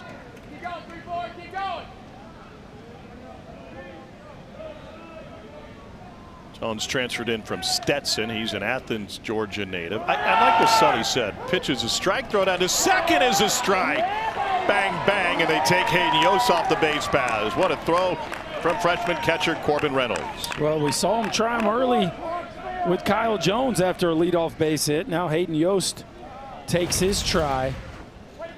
And this is as good as it gets from Corbin Reynolds. A snap transition. Nice job there by Mancini, letting that ball travel. And the single is retired. And the count 1-2. Walk viewers through what you mean by letting the ball travel as a middle infielder in that moment. There's just a tendency sometimes as a middle infielder to go reach for the baseball, and then you end up coming back and being long with your movements back towards the runner, and the ball's always going to move faster than your arm is. So just the patience to let the ball get to the base as opposed to going out there and reaching for it can sometimes be the difference between out or safe.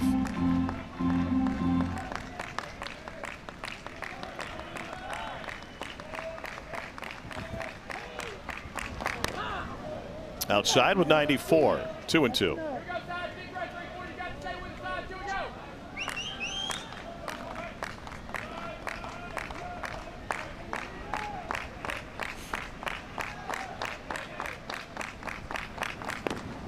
Jones had a big series in Athens back in his hometown early in the year. Went 6 for 11 with a home run. Playing at North Oconee High School. They went 73-6 when he was there. Back-to-back state championships. And a big strikeout from Brennan Seibert. Got the caught stealing, and then a K faces the minimum in the 4th.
The day Kyle Jones making an early defensive impact on the game and the fence, and then Hayden Yost making an impact on Mr. Rawlings for his 10th home run of the season.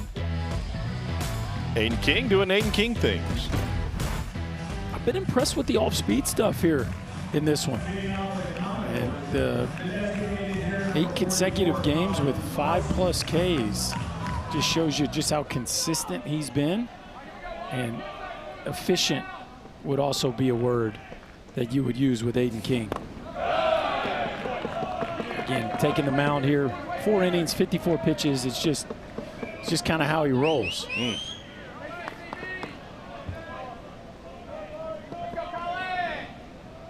The wind has shifted. It was blowing out to left. This one's on the ground.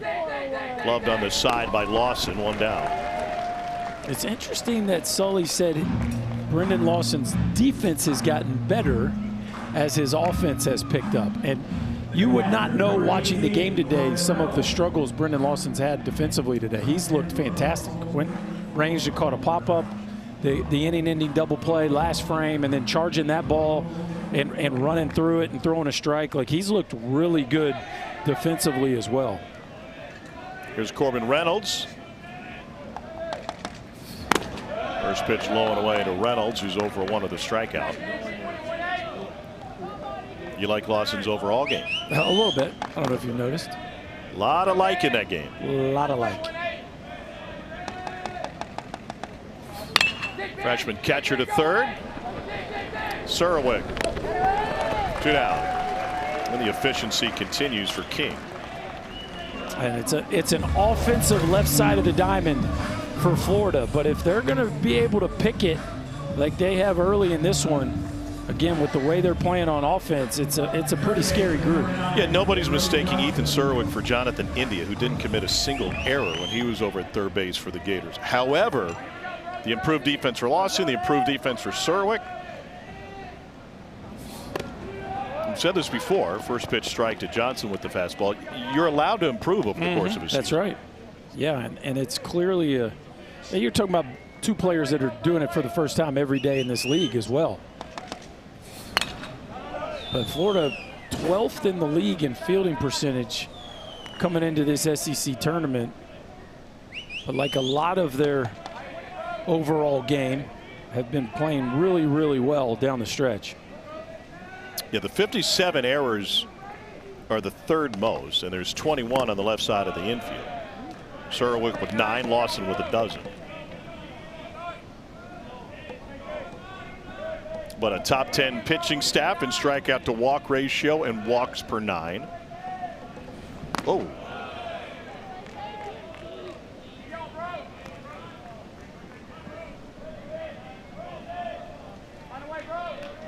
Brody Johnson is 0 for 2. Like the nickname Brody Barrels? I can play with that, yeah. King didn't like that one either, and appeal denied by J.J. January down the first baseline. We've had some pretty high 2027 draft picks already play today with Aiden King and Tomas Valinkas, Brody Johnston, Brendan Lawson. There's going to be some guys that could be top 10 picks next year. And it's over the glove of Surwick and rolls into left. Johnson on his horse, and he will go in standing up. He's tight with Diego Pavia, and now Johnston standing up at second. They said he is country strong. You could see it that time. Yeah, took it off the hands and dumped it into left field. This is part of the deal here, Tommy. The defense has to. Yeah, I'm thinking about our producer Joe McCoy. But the defense has to play so deep because of the way the ball's traveling. Look how far Blake Sear has to run to get to this ball. I mean, that's an easy double on a ball that at a lot of parks in this league, if you had a line drive over a third baseman's head, you're not even thinking about going to. Nobody would compare Hoover, Alabama with Denver, Colorado, but are there some similarities in how you play at Coors Field in terms of outfield depth? Say that one more time. Sorry. I was talking to Joe. Oh. Go right ahead. No, you guys go ahead and have your conversation. I'll just sit here and Vin Scully this thing. 0-1 to Mancini. Similarities defensively with the outfield at Coors Field and Hoover? Very similar. Yeah, and when it's carrying like this, the similarities are actually kind of right on. I mean, you feel like if you hit a ball good, it goes out of the park.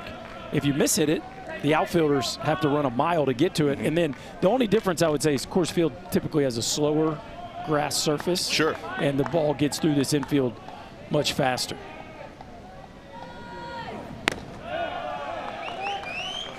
But it is interesting. You tend to think of a big ballpark as a pitcher friendly, but it's actually very appeasing to the hitter's eye because of what appears to be so much space between the fielders. It's like a wide fairway. It is.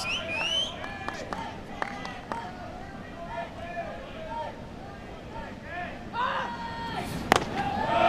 away. Yeah, so where is Blake Sear? Yeah, look at it. I mean, look how much ground he has to cover And so these are the kinds of decisions, like Brody Johnson hits that and he knows it's a double. There's not even any thought about it.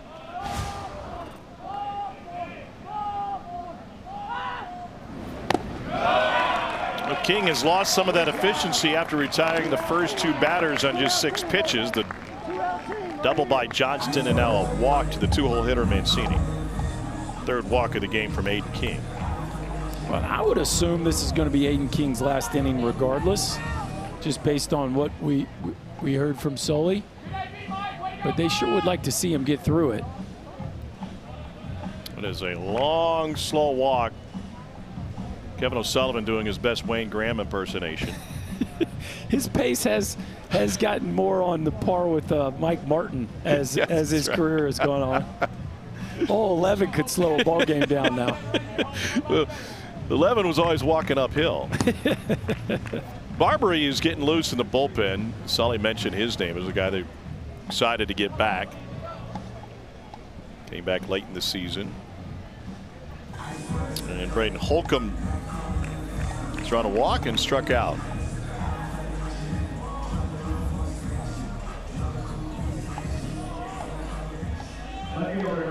Sully's walking like yesterday was leg day. Maybe he's a little sore this afternoon. Well, it's fastball command has started to leak for Aiden King.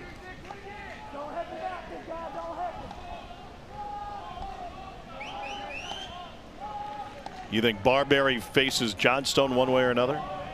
I do. I think just especially relative to the last few hitters. This one headed to the gap. Johnstone's going to score. Mancini may as well. He is on his horse around 3rd. That one got all the way to the fence. And it's a 2-run double from Braden Holcomb, and we've got a brand new ball game.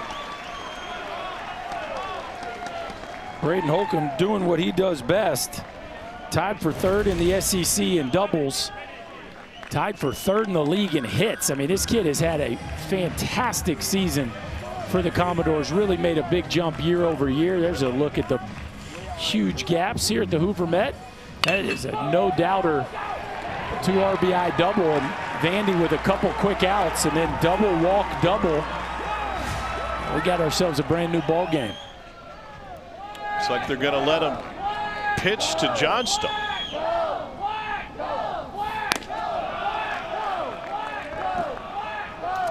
Maybe this might be a deal where Sully just wants to get him to 75, 80 pitches. Who knows? But there's also a lot of trust built up that Aiden King can grind his way through this one. Johnstone hasn't put one in play yet in Hoover. 3 Ks and 2 walks yesterday, a K and a walk today. This looks like he's running away from his arm a little bit, Tommy. Notice a lot of the misses are arm side, where it just looks like he's starting to fly open a bit and losing the baseball in towards right-handers and away towards lefties. Indeed, again, 3-0.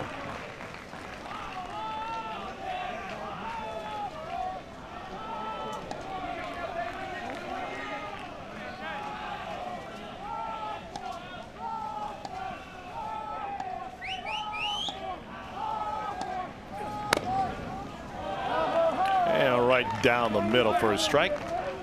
3-1.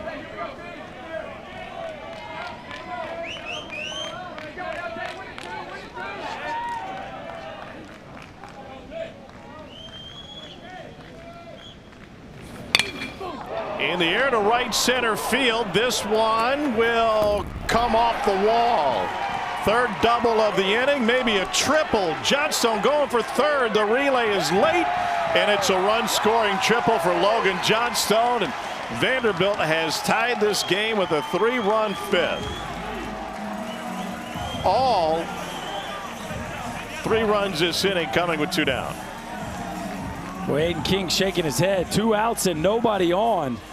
And then it is turned into a slugfest by the Vandy boys, and that'll be it for the SEC Pitcher of the Year. This one looked like it was destined to touch them all. It hits right off the top of the wall. And man, has Vandy flexed some serious muscle here with the top half of this order. First triple of the season for Logan Johnstone, his first hit here in Hoover. And into the line for the SEC Pitcher of the Year, Aiden King. Jackson Barberry, the new pitcher for the Gators.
Late season pickup for Florida. He was injured for about a month. Sophomore from Snellville, Georgia, 6'4", 205. This is just his 16th appearance. And 43 Ks in 28 2/3. That is a real fastball. Yeah, it's big stuff. They've got a couple guys in that bullpen that can hit triple digits, and Barberry has done it 4 times already this season. Just made 1 appearance since early April, and that was last weekend against LSU, where he struck out 3 in an inning and 2/3. So a piece that they are very excited about getting back here for the stretch run.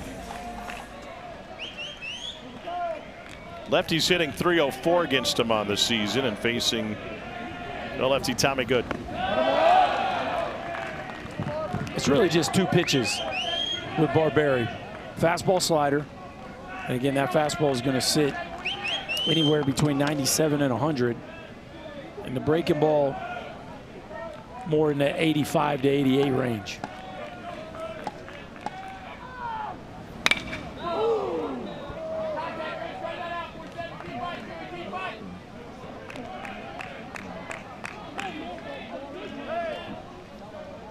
Bainey's been late to the party, but when they've thrown it, it's been a rager.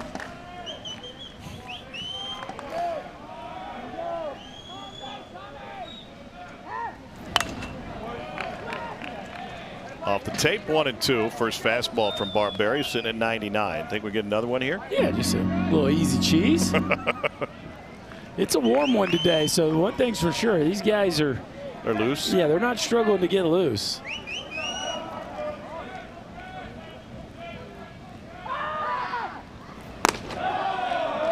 Triple digits. We've arrived at triple digits, I believe. Is that the first one this event? No, we saw one yesterday. I think. Okay. Maybe Sheeran from LSU? No, one of my games. Maybe. I don't know. Okay. It's been a long week. It's only Wednesday. Oh, so good. Would it have been Jelkin? Maybe. I can tell you were really dialed into my broadcast yesterday. Thanks for watching. Yeah, I did. I just wasn't dialed in on the radar gun. It's hard to see when you're watching on your phone. Swing and a miss, 99 upstairs, and Barberry finally finishes off the 5th after 3 runs with 2 outs.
The real fun just getting started. Run straight for the breakaway. The celebration is on. Rotational in Omaha over the years, especially recently. These are the last 6 national champions. That ain't bad. You know, if you like winning them all, maybe a little selfish. Yeah, if you like winning the last game of the season every year.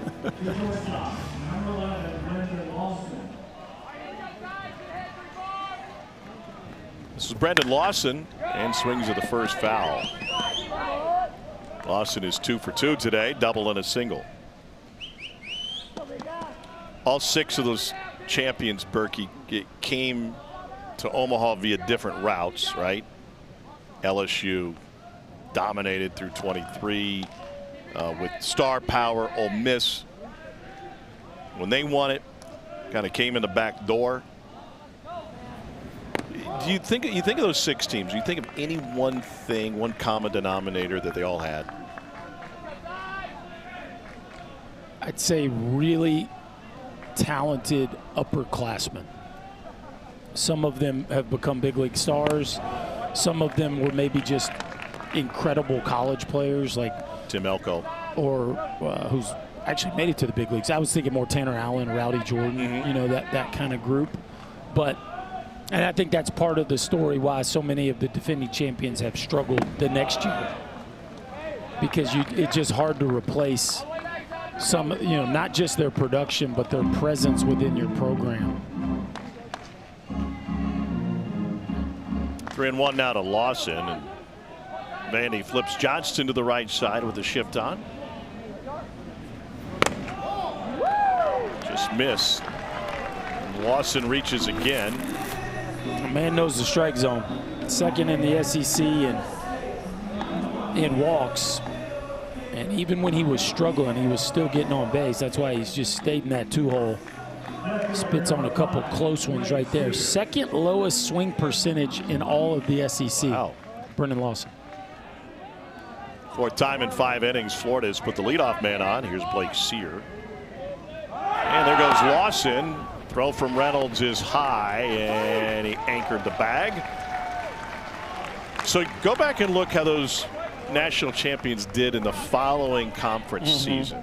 And it's a window into what you're talking about. This is the SEC record for each of the last 6 national champions the following year. That one of them had a winning record the next year. And that is not an accident.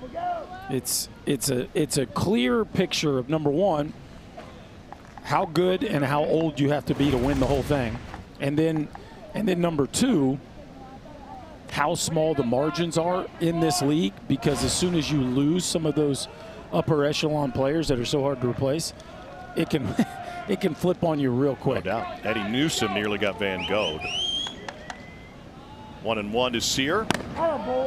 In for a strike. And throw in the wrinkle of the transfer portal and trying to recruit at the same time that you're trying to win a national championship.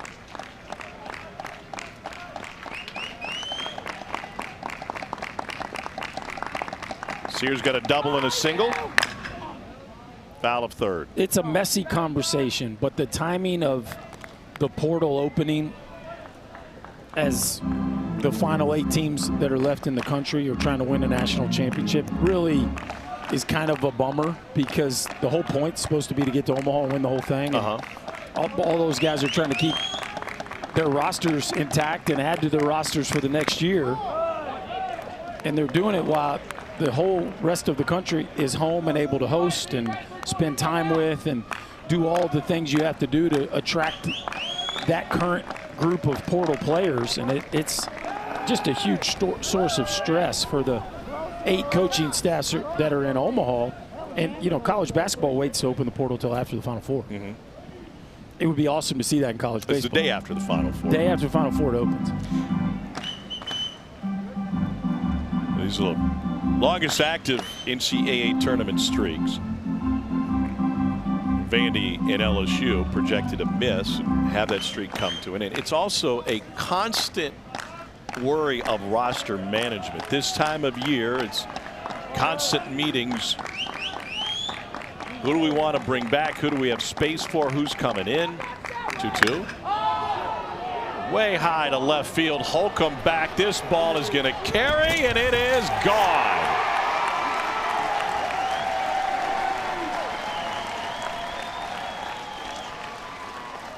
Blake Sears' 12th home run of the season, his 3rd hit of this game.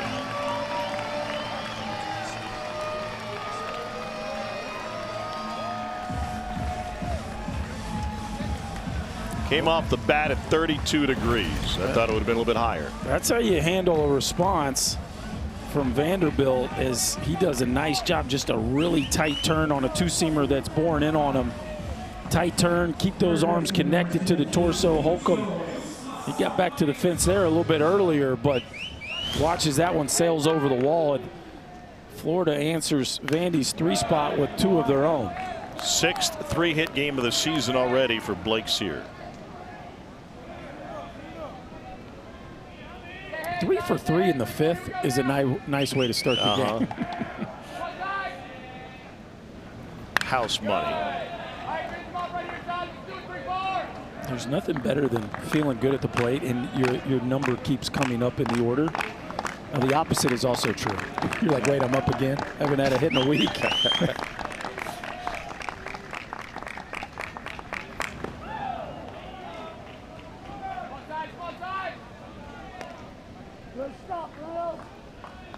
We've already had 20 home runs in now 6 games of the SEC tournament. All of last year's tournament featured 20 home runs. I think we're going to top that. You think? Yeah. Odds are. I mean, it really is wild. Like that ball said 32-degree launch. I'm thinking more like 40. Yeah, I was going at least 38. TrackMan blinks sometimes. You know that, right? Like whether it does or not, I'm just going to go with that.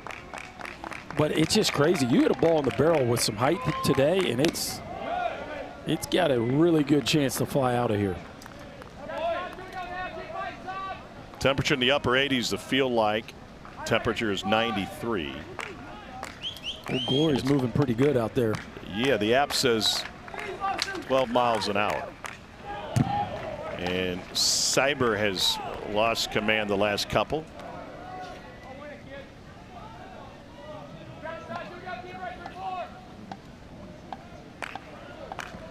So coming into this game, we had set a tournament record through 5 games. Steven Milam homered last night, his 4th straight. Look at that, a ground ball. It's a base hit.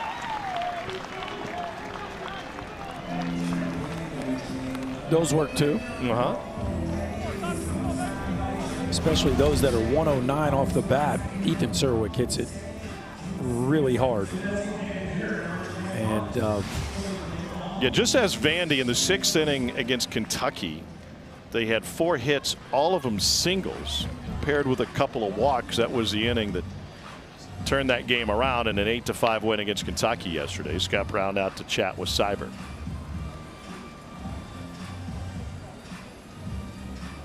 .30 pitches in for Cyber. Well, if it turns into a bullpen game, it's advantage Florida. And obviously it already has. Vandy's been in their bullpen since the 3rd, and Florida just flipped the ball over to their bullpen. And so the arms that Florida has stacked up, including the guy up to bat right now, that could potentially hold this lead. You think we'll see McDonald out of the pen? I mean, he certainly could. Now, I don't know that Barberi is all that stretched out. I would think probably the most you'll get from him is 2 innings or so, maybe 40 pitches.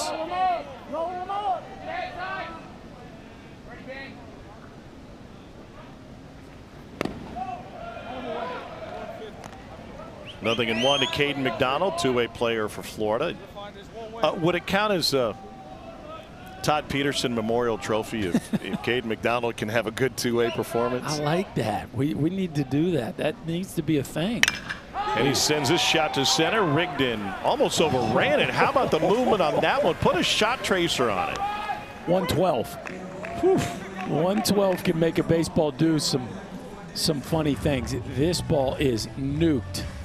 And I'm with you, Rustin. I thought this ball was headed more towards right center, too. Look, it takes off towards right center and then hooks back late. That thing caught a seam. I don't know what that was.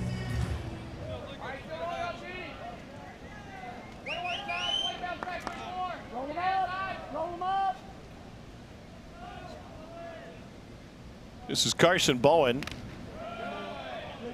He's 0 for 1 of the ground out.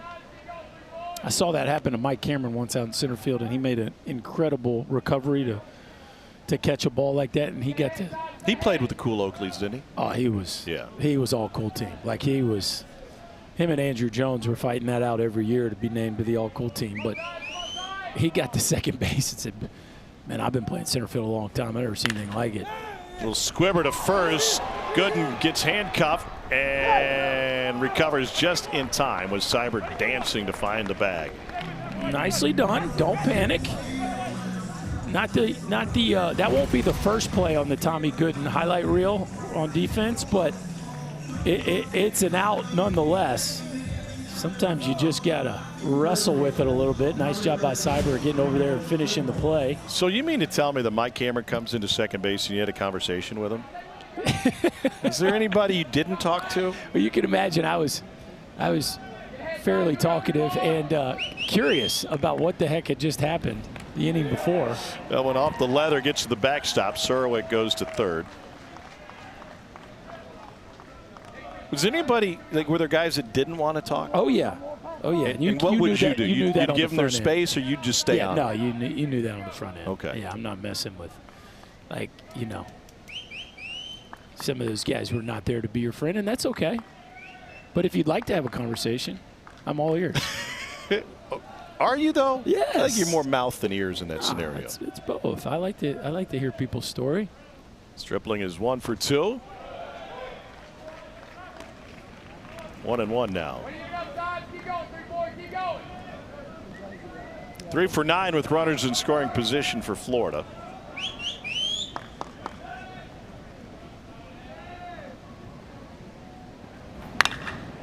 Pulled down the line foul. The netting is the enemy of that kid. He'll probably get it anyway, but he thought he was going to make a play with the glove, and now the ball boy is everybody's best friend. Fend for yourself, fellas. That's a good day. Is that a small kid or a big glove? It looked like a big glove. To second. Mancini takes care of it.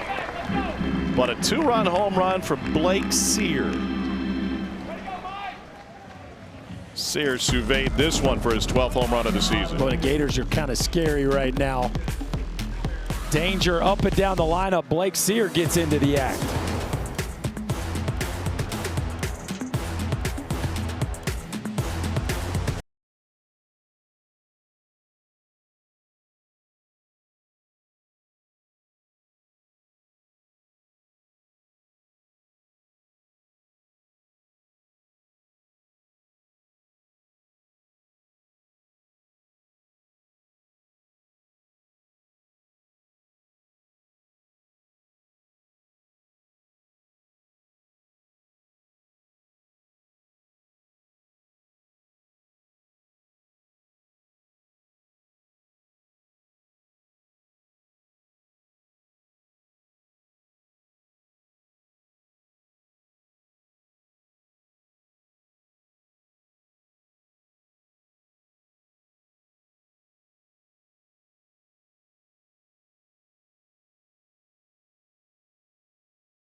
5 hits for Vanderbilt, 5 runs on 10 hits for Florida. Vandy trailed by 3 yesterday and came back to win 8-5 over Kentucky.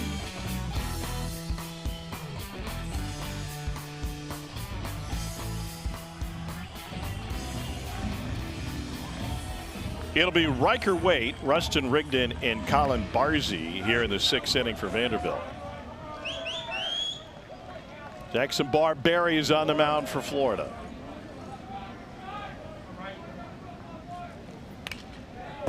So Waite has had a really good defensive season for Vandy. He is number 6 among shortstops in defensive runs saved. Here's a guy who barely played last year. He was behind Jonathan Vastine at short. He played in 8 games, and none of those 8 were decided by fewer than 7 runs. He only got 3 at-bats in the season. Tim Corbin talking to him in the fall when there was a bunch of suitors for that shortstop position, said this is yours if you go get it.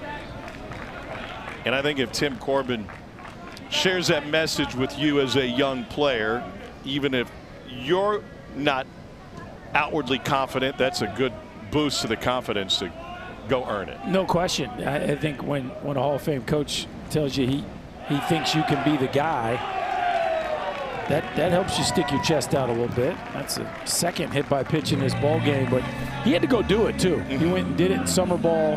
He had to own it in fall ball when there were 3 or 4 guys taking ground balls there every day. And yeah, he got 29 games in at shortstop in the Cape, which was a lot more innings in the field than he had with Vandy, and he's trying to walk through the pain of this one.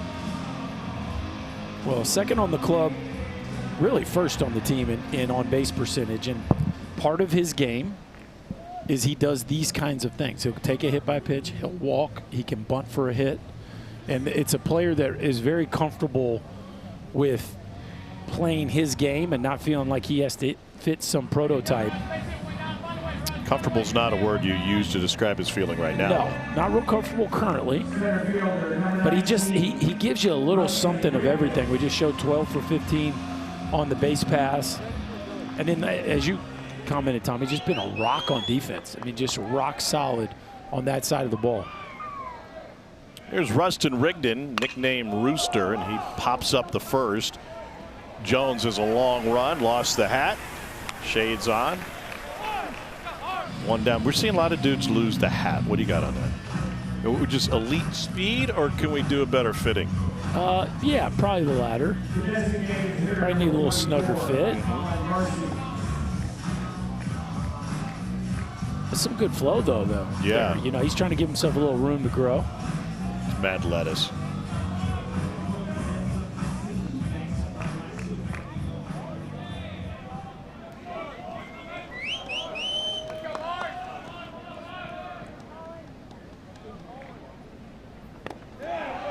Colin Barzy 0 for 2.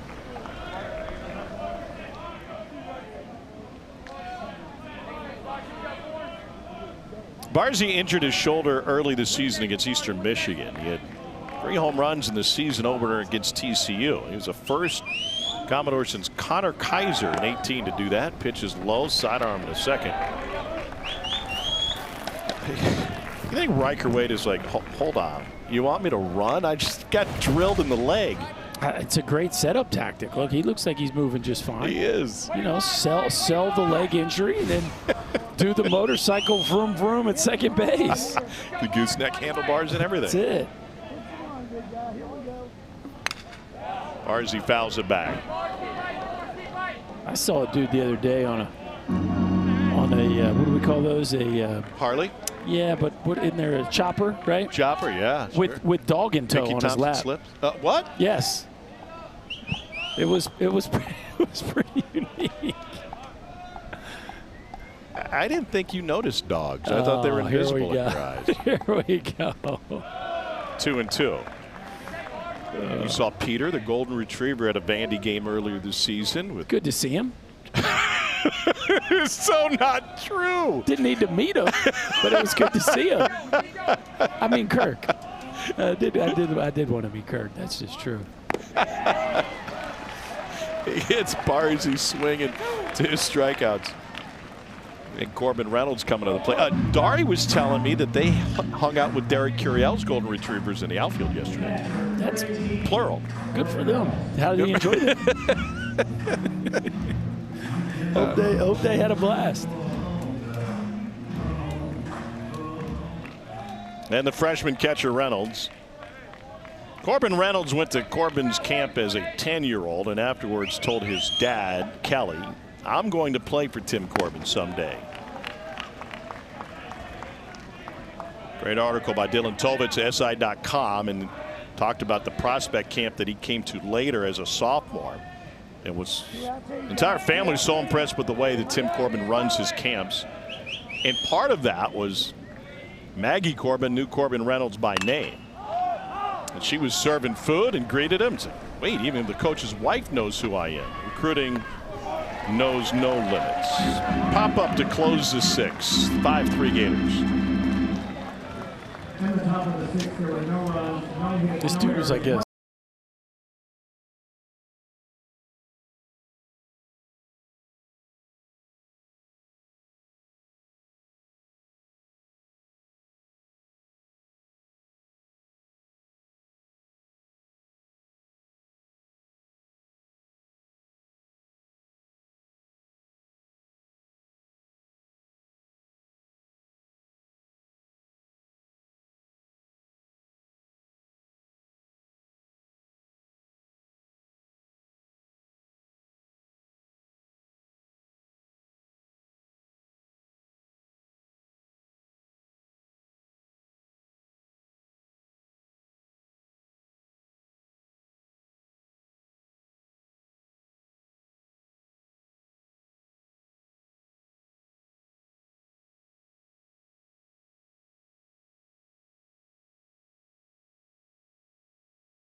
first appearance at the plate. What did Paul Maneri tell you? He's like, yeah, did you ever hit in high school? I go, I hit bombs. He's like, all right, let's swing away. Oh, he tattoos it off the wall. A 2-run double for Todd Peterson. Coach, I'll be honest, I didn't hit in high school. My coach What? didn't let me. So you lied to me? I wanted to swing. LSU folk hero Todd Peterson back in 2018 here in Hoover. one of my favorite moments ever here. I can't disagree with you. We had a full confessional at the end. Coach, I lied to you. I mean, the innocence of Paul Maneri to just put blanket trust when he goes, hey, Peterson, you ever hit? Yeah, man, I drop bombs.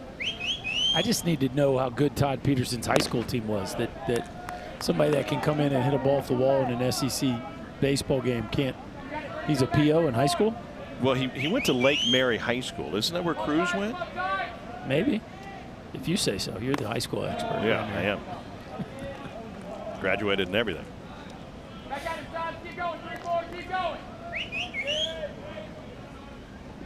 Was a 7th-round pick of the Nationals and last pitched in the Mexican League. And this one muscled into right center field. Whoa, did he get it? He did! What a play by Rustin Rigdon. Boy, that is a big-time play out there in center field by Rustin Rigdon. And just a case where Cade Curlin, he hit it too hard. I mean, that ball is smashed 104 miles an hour. Stays in the air just long enough for Rigdon to get below it. And you know the pitcher loves that. A ball that maybe was going to be extra bases when it left the bat turns into a leadoff out. Hayden Yost is 2 for 2. I keep thinking, going back to how these center fielders have to play, was it McDonald's hard hit ball off the bat that Rigdon made a late adjustment to? This ball is belted deep right field. It is is off the fence, trapped by Johnstone. Yost will stop at second, content with a double. He was 2 feet away from another bomb, and Johnstone is injured after his foot got caught up in the fence.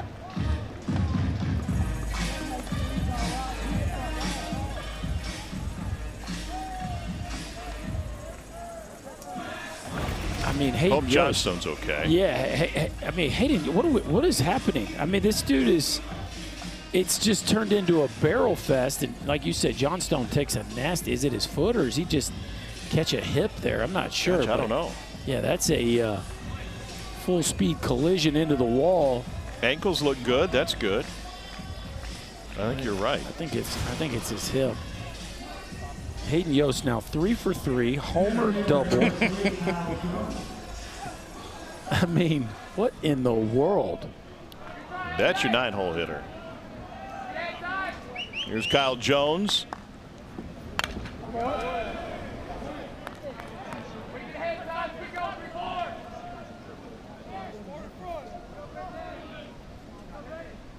This Florida program just seems to kind of sand down the rough edges on some of their players that have great potential at this time of year. Then they turn into dudes. 1-1. They just hold on to them, release them right around the stretch run. And this team, it's crazy because there's a few that are really making a strong push down the stretch.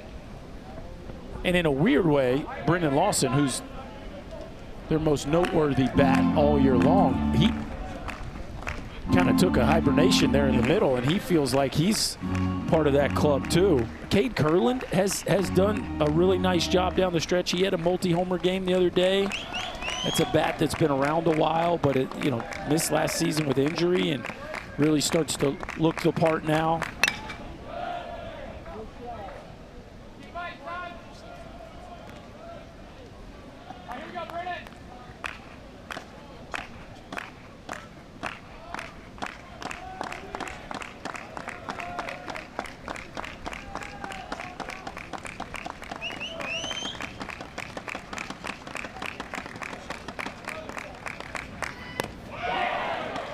Kyle Jones goes down swinging, but Lawson and Sear, 2-3 in the order, are really doing some damage today. Yeah, 5 for 5, have not been retired. Lawson started with a double in the right center field gap. Sear with a 2-run Johnny to left. It's a scary bunch to pitch to right now, but especially when these two are locked in. And so it'll be someone else to do it as Brennan Cyber gets taken off the hook. 2 down in the 6th inning, and Vanderbilt going back to the bullpen. We'll tell you about the new door after this.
On the SEC Network, presented by Regions Bank. 29th season here at the Hoover Met for this postseason extravaganza. Vandy firing its bullets. This is 6'6" freshman Wyatt Neto making his 15th appearance. 60 Ks at 51 2/3. It's a big arm. You have the potential to be a star in this league. Fastball gets you up to 98 miles an hour and and a wipeout breaking ball at times. It's a slider that has a lot of depth to it when he gets over the top of it. And that's exactly what they're looking for here. Some swing and miss with two of the best bats in this Gator lineup due up. Florida already 5 runs on 11 hits. For an offense that was generally anemic throughout the regular season, that has come along late.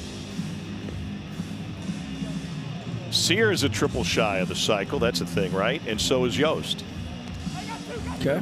That means you'd think if you had 2 players 1 hit shy of the cycle, you'd have more than 5 runs at this point, but fair. It almost feels like they do, but Vandy's done a nice job of wiggling out of some traffic. Got a double play in the second. They left the bases loaded in the third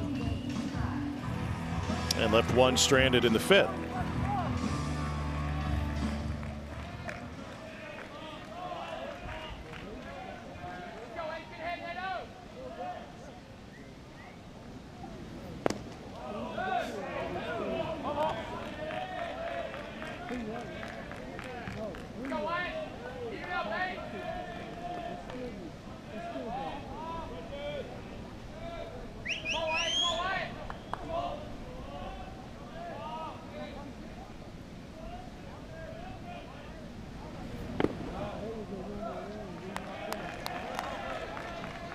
There's not much chase here in Brennan Lawson's profile. League average chase 23%. Brennan Lawson 16%. They're just putting him on. Like this is, they know the way this story's going to end. And yeah, so let's put him on so we only have to pitch to Sear. That's it. Well, you got to pitch to Sear, but at least it's a right on right. And you feel like maybe there's a little more opportunity to get him to leave the zone.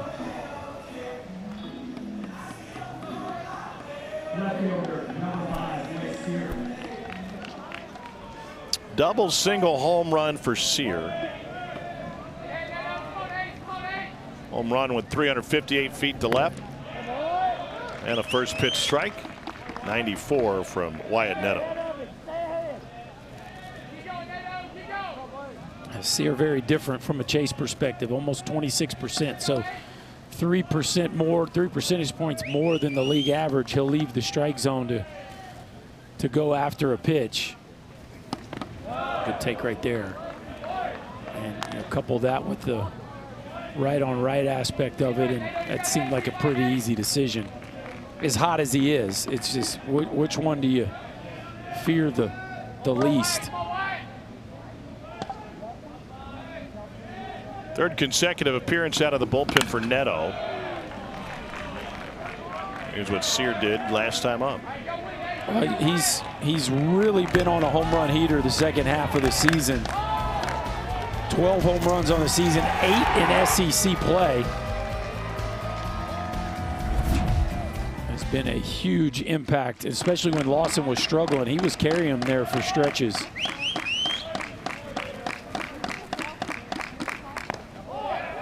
Uh-oh, this will be an interesting one. ABS challenge. The catcher's challenge in the call. If Corbin Reynolds gets one, what do you think? Yeah, I think this is going to be a strike. That closes the 6th. Big call. Huge call. And perfectly played by Corbin Reynolds to get off the field. Vandy trails by 2 through 6.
Well, Tim Corbin has been to the postseason 19 consecutive seasons. That's 20 over 23 since he's been in Nashville.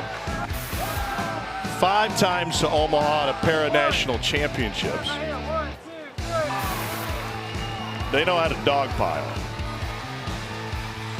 You know, it's 5 times to Omaha, Tommy. It's 4 times to the finals. You know, it's interesting. You talk about College World Series appearances, and there are some coaches in the game today, a handful that have more overall trips to Omaha. But boy, when he takes a team to Omaha, they're there to win the thing.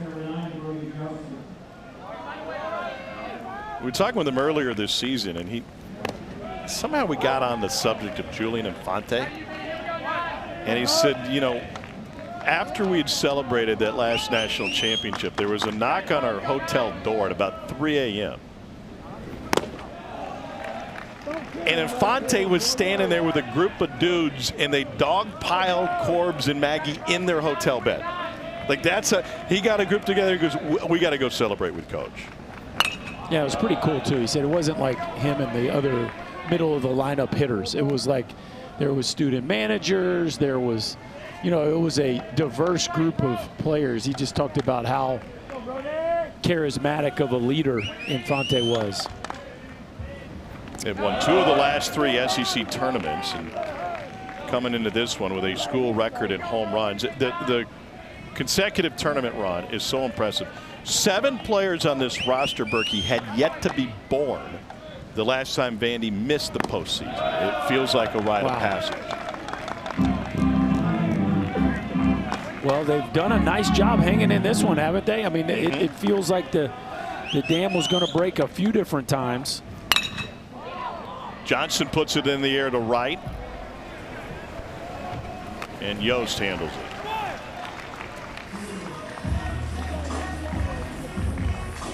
One out. Mike Mancini coming up. Maybe the ball's not quite getting the same help to right as it is to left. I agree. You know, talking with Corbs before this tournament started, and he had gotten word, and he spoke about this in the media as well, that there's some guys in the team who are saying, we've got to win it for Corbs. We've got to do it for Corbs. And so his approach was, hold on. That can't be why you're going out to play every day, because you're going to be uptight and too tightly wound to perform well. Ground ball to second. So he was keeping guys loose around the cage on Monday. Somebody hit a high fly ball, and he goes, you know, you're going to make a great softball player one day. And I think as a head coach, and Tim Corbin certainly knows this, there are guys that you know who you can rib a little bit and who you have to play it straight with. But your team's definitely going to take on your attitude. And if great leaders understand what buttons to press, and it's clear he understands, you know, even in our interview with him, that the solution, our interview with Kranzler, the solution to playing their best ball here this week to try to get in that tournament can't be that we're scared to death to lose. It's got to be an aggressive mindset, all gas, no brakes, and leave it all on the field, as opposed to the fear of what if it doesn't happen.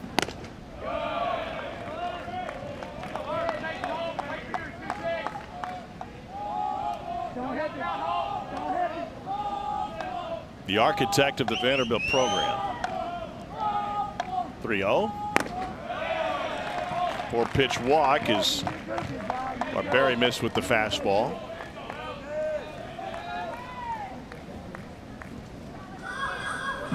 And now Logan Johnstone.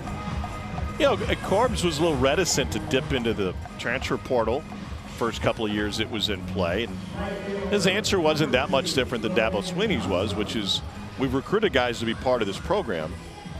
We trust in them. I'm not going to over-recruit the guys that are here. It's our job to develop them and turn them into stars. Now, went and got Johnstone from Washington State.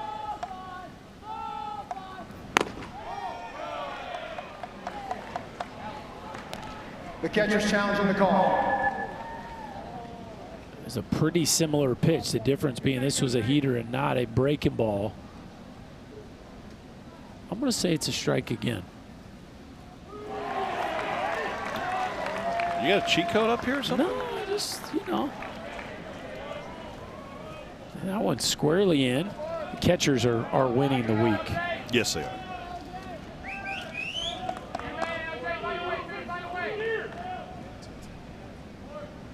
Oh, 1. It's low, 1-1.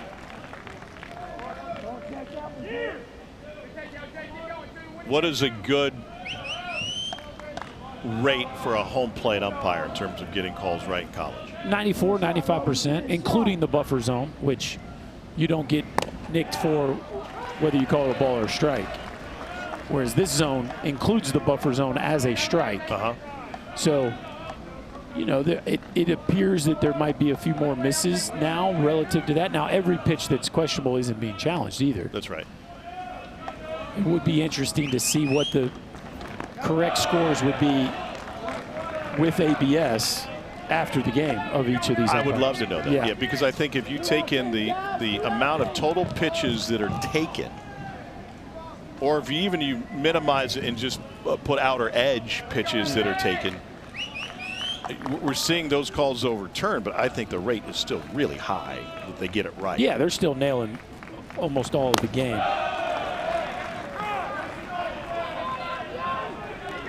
Catchers on their challenges are 23 for 33. So they're nearing 70% at this point.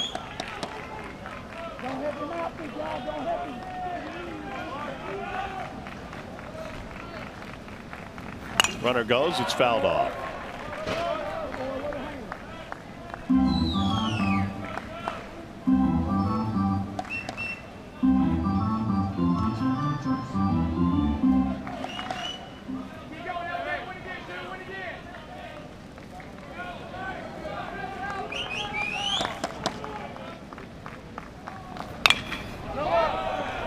So I think again, the question will be leaving here. Let's just say it hovers around 70%, 65 to 70%.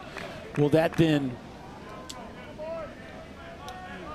set the new course for the way the zone will be called moving forward for this league? Well, my problem is what the caveat you just put in there. Because if this league is going to have a different strike zone than other leagues, and the goal is to win a national championship, you're going to go on the road and, well, home road doesn't matter. You're going to get different dudes behind the plate at some point in regionals and supers in Omaha. Here's the thing we don't know. There's an assumption in this league that the zone is called smaller in this league than not in this league. And that's the part that we don't, that's the piece of the puzzle that we don't know. Johnson goes down swinging, that closes a 7. Time to stretch in Hoover. Jackson Barberry pitches a scoreless 7.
Well, here's a game track for this one. Second game of the day. Florida leads 5-3 All 3 runs for Vandy came in the 5th inning. Florida answered with a pair in the home half of the 5th. Gators already have 3 players with multi-hit games.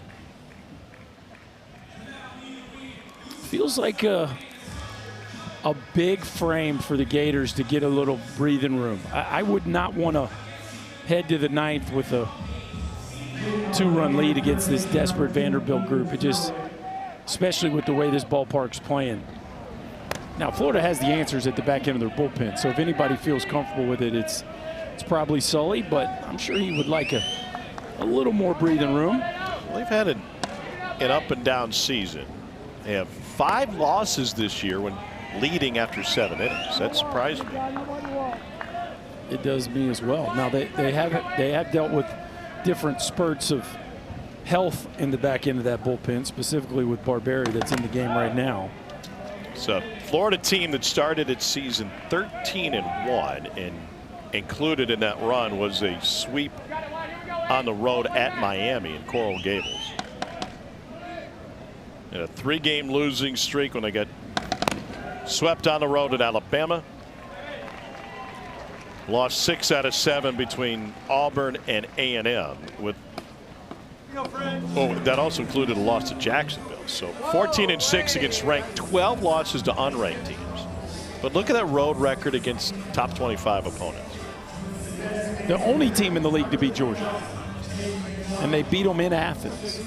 It's a resume that has some oddities to it, but really there's nobody in the league outside of Georgia and Texas that don't have some head-scratching moments. I mean, those 2 clubs have been really consistent. Of course, Auburn won 6 in a row at one stretch. They've been very consistent, one of the highest RPI teams in the country, but there's been quite a bit of volatility amongst the top.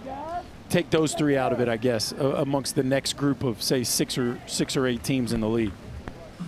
Some weeks where you're like, man, that team really's got a shot, and then the next week they just go lay an egg. So stands to reason, and to simplify, you want to be playing your best ball of the season at this point. Florida is certainly doing that. Georgia is still doing that. Who are the teams riding heaters right now, regardless of what happens this week? And not to dismiss the tournament, but there's some teams that are going to be looking forward to next weekend. Yeah, I mean, I think that Tennessee bunch is playing with a bunch of confidence. I love Mississippi State's offense and the fact that they seem to be getting healthy and playing well at the right time.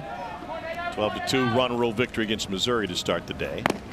Got their ace back last weekend, which is a really big deal. So that, that's a group that I think I still think that Ole Miss team, if they can get the Cade Townsend that showed up in the middle of the season back, Ole Miss has a real chance to play for a while.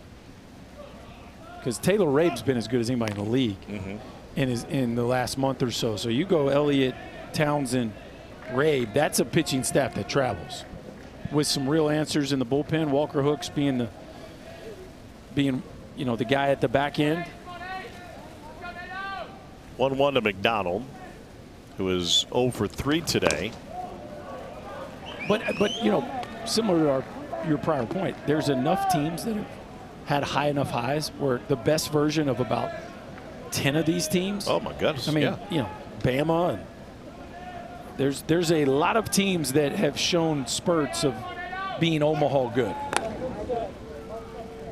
I was listening to my favorite college baseball podcast, and they invented a term. I don't know if it makes sense, but the low oxygen zone. And I feel like when you've had those experiences within this league, that you'll feel less pressure in those moments because the confidence that we've been able to do it against some of the best in the country. Take Auburn, for example. Yes. #1 strength of schedule, #1 pitching staff by many metrics.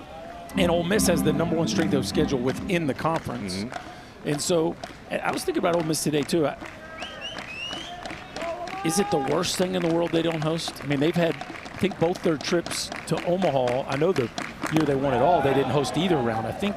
Yeah, I think that year, both times they went to Supers in on the Louisiana and Arizona, respectively. So, you never know. It might be a great sign for the Rebels that they're going to be on the road. Again, it's Mike a pitching Bianco, staff that travels. He was not going to mess up the rotation for next weekend and have that expense to try to win a few games here. McDonald gets tied up. Second K for Neto. He's K'd 2 and he's walked 2 so far. An Ole Miss team that, you know, lost in their home regional last year to Cinderella Murray State. I do think their counterparts, Mississippi State, they really want to host. And, you know, a win today certainly takes them a step closer to that being a shoe-in. It feels pretty safe, but you never feel great when you're in that 14-15 spot if you show up to Hoover and walk out after one game. But I just think it's great for the sport because it is one of the, if not the best experience in the college game. Carson Bowen is 0 for 2. So here are your projected top 16 seeds. Oregon State would be number 17. So there's some West Coast flavor this year. West Virginia in the mix. Nebraska with a chance to host. I'd say the Aggies had a big comeback series win against Mississippi State. Mississippi State finished the year with on a 3-series losing streak, but one of those two teams was going to finish the year in that company because they both had dropped a couple, and the Aggies lost game 1 and then came back and won those last 2 to keep them in the top 8 conversation. It will be interesting though if Florida, let's say Florida wins a couple here, they got a lot of ball game left, but is there room for another SEC host in the top 8? Or would they have to replace the Aggies for them to be in that mix? Well, when you ask that question, I'll hit it back over the net to you. Should the committee think like that? I don't think. I mean, last year they proved they didn't. They weren't afraid to. So let's focus on the top 8 here, projected. So A&M sitting there at number 8. You're saying if Florida climbs, you would bump somebody. And the bottom, well, the bottom 4 are all SEC and these are all teams. projections, obviously. Yes. This is not committee endorsed. Yeah, if you climb in the top 8, you're bumping somebody, and it's not likely to be Carolina, Georgia Tech, or UCLA. No. They're not dropping out. So yeah, that answers that. I didn't even really put 5 through 8 in the front of my mind. Yeah, it's if Florida is able to climb, somebody from the SEC would most likely be bumped. And now the counter to that is if those teams keep winning, no matter how well you do, there's no space for it. That's right. So it makes it a taller hill to climb for Florida. Bullpen door is open. That'll be the end of the line for Wyatt Neto. He's only struck out and walked batters. Walk, K, walk, K, walk. And he will walk back to the dugout.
Regions Bank, the official bank of the SEC.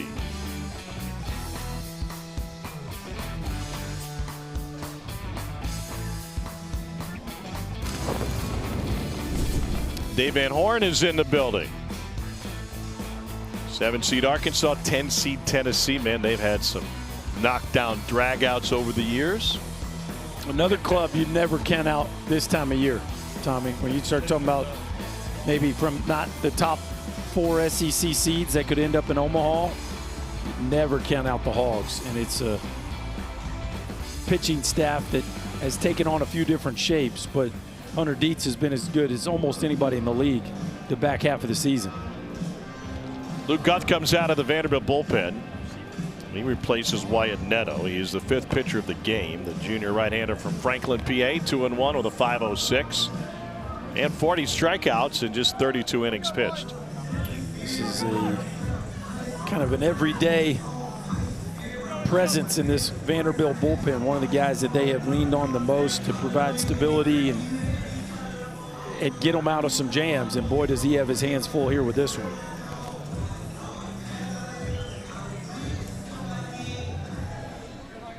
Twenty-one-year-old hitters with 2 on and 1 out. Neto worked just 2/3 of an inning. Pulled foul. Neto, and his time on the mound, walked 3 and struck out 2. That's it.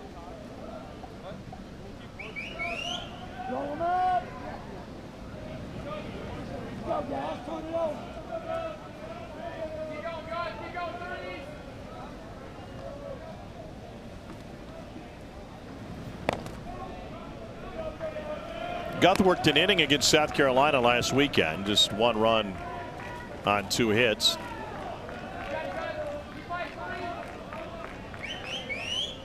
He pitched twice in the weekend at Alabama. The end of April, beginning of May. In for a strike. Nice backdoor breaking ball. It's mostly fastballs and cutters, but he'll show you a slider and a curveball as well. Fastball 92 to 94 range.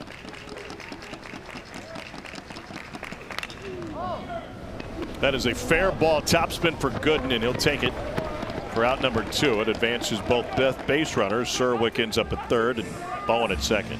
We're at that time of the day where it gets pretty fiery out there on the clay, Tommy. And this ball whoop bounds. You got to get in front of that thing. Good thing for Gooden that he gloved it. That would have been at least 1 if it squeaked by him. J.J. January helping us out with the view. Some hardware on the bill of that cap.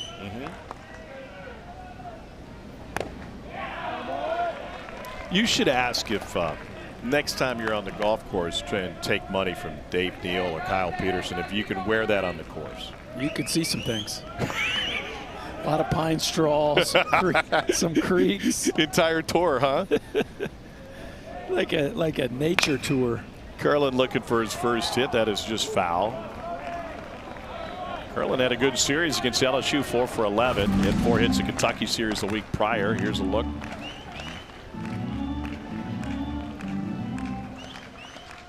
Just inside Serwick. That would be a great look if we get one that's a 50-50 over the base.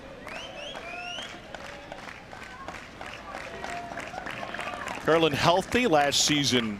Only got 13 starts in due to a shoulder injury. 2 years ago, limited time with a right hand injury, but he started the Stillwater Regional off with a home run in the 2-3 game against Nebraska. Been around for a while. Yeah, he's nicknamed Baby Berkman when he arrived. I think he arrived, didn't he arrive at the halfway point, or he enrolled early? Yeah, he graduated a year early and was an early enrollee. So I think midway through that 23 season.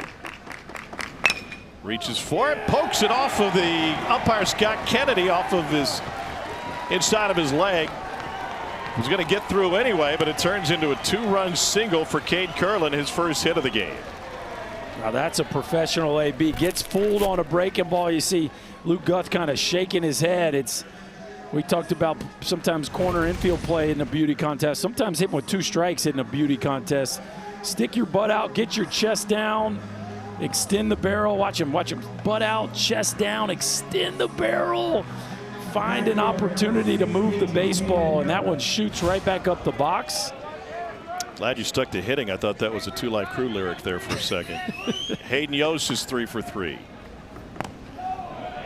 Interesting that Vandy did not have. We are so used to that ball being caught by the second baseman.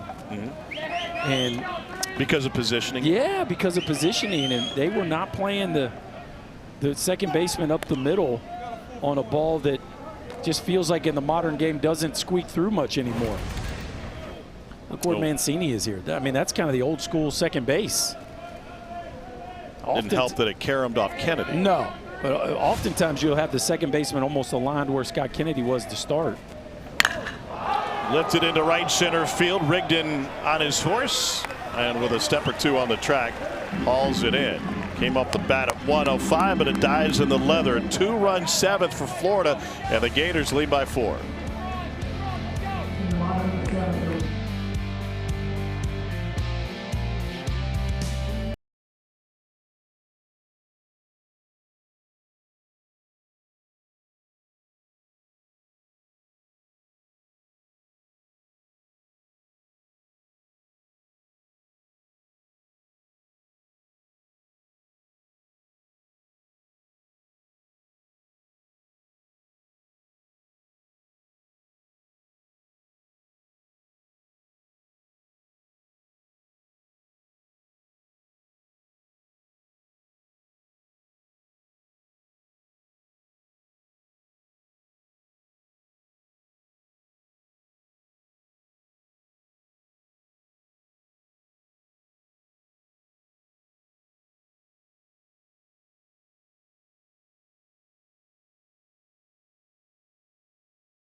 Florida with the lead over Vandy as we go to the top of the 8th inning, and Ernesto Lugo Canchola is the new pitcher. 6'5", 235-pound lefty, making his 26th appearance. Everyday Ernie. You like that nickname? I love that nickname. Yeah, I'm in on that nickname. 26 appearances for the Gator left-hander. And it's going to be heavy breaking balls to the lefties, so I'm certain that Tommy Gooden is going to see his fair share here. Oftentimes used as a 1AB, get a lefty out weapon. Be interesting to see if they try to get him through a full inning or if he's just in to, you know, you got Gooden and then the switch hitter wait. You know, I had a similar nickname. You did? Yeah, part-time Tom. There's not much alliteration there, Tom. No. Look at it go. D2 pitcher of the year in 25 for Ernesto Lugo Canchola, coming out of Northwest Nazarene. First team Division II All-America. He was 13-0 through 16 starts in Division II baseball last year.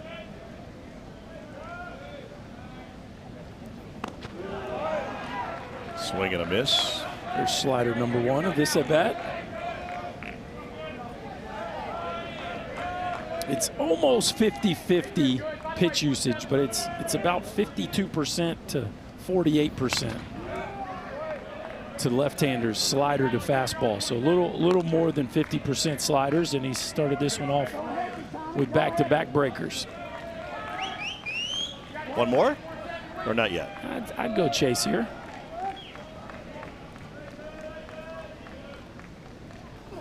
Oh, gas. Yeah. Had him set up, Tommy. Should be calling pitches. Thinking about it. 93. Do I have to show up every day for that? You're supposed to. I mean, every day, Tommy. This four-seamer right here plays up after a couple 81-mile-an-hour breaking balls. How is it possible that you make the jump from Division II to the SEC and show up regularly for one of the best teams in the country? Well, I think if you've got command and you've got the ability to spin a breaking ball from the left side, there's a use for you. Especially you got, you know, fastball velo that gets into the low 90s. That'll play out of just about anybody's bullpen. we were talking last week, maybe 2 weeks ago. I remember every time we've worked together, some I've forgotten, about the value that big league clubs now assign to pitchers when it comes to the draft. If you are elite with one or two elements, whether you're a pitcher or a hitter, they've found a way to hypervalue that as opposed to being great all around. And I would assume the same thing we're saying.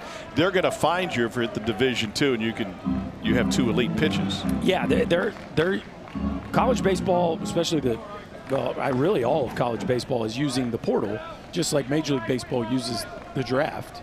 They're identifying traits and tools and performance metrics that they're going to use to then try to put together their roster as everyday Ernie. Now back-to-back punch-outs. And what you got to love about Ernie, it is the most classic left-handed sideways hat that you'll ever see. I mean, my man, he's got that thing at like, where are we working, like 3 o'clock there? Not quite 3 o'clock.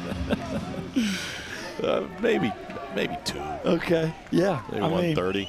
Lefties, they just can't quite get it right. It's amazing. Or they would say it's right to them. Yeah, that's right.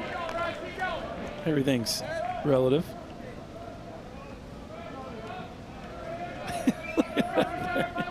Maybe he's like using it like you use your visor in the car, like he's trying to keep the sun out of his right eye. It would make sense, being a southpaw. Catcher's challenging. See if Carson Bowen gets him one here. Gators haven't missed on an ABS challenge yet today. I mean, and really today the challenges that we've seen have really all been top to bottom in this game. As opposed to east to west. Yeah. The catchers are dialed. I think Bowen's got a really good feel for that low strike. You knew Major League umpire scorecards when you were playing, and you knew who were pitcher friendly, who were hitter friendly. Did you have a feel for where their blind spot was as well? Well, the game was so much more narrative based then. This one golfed into left field. Sear on the run, loses the hat. 1-2-3 frame work by everyday Ernie. We'll get Chris Burke's thoughts if he's willing to share them when we come for the bottom of the 8th.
Fast here at the Finley Center, just right next to the Matt Dari Todd Luchin here.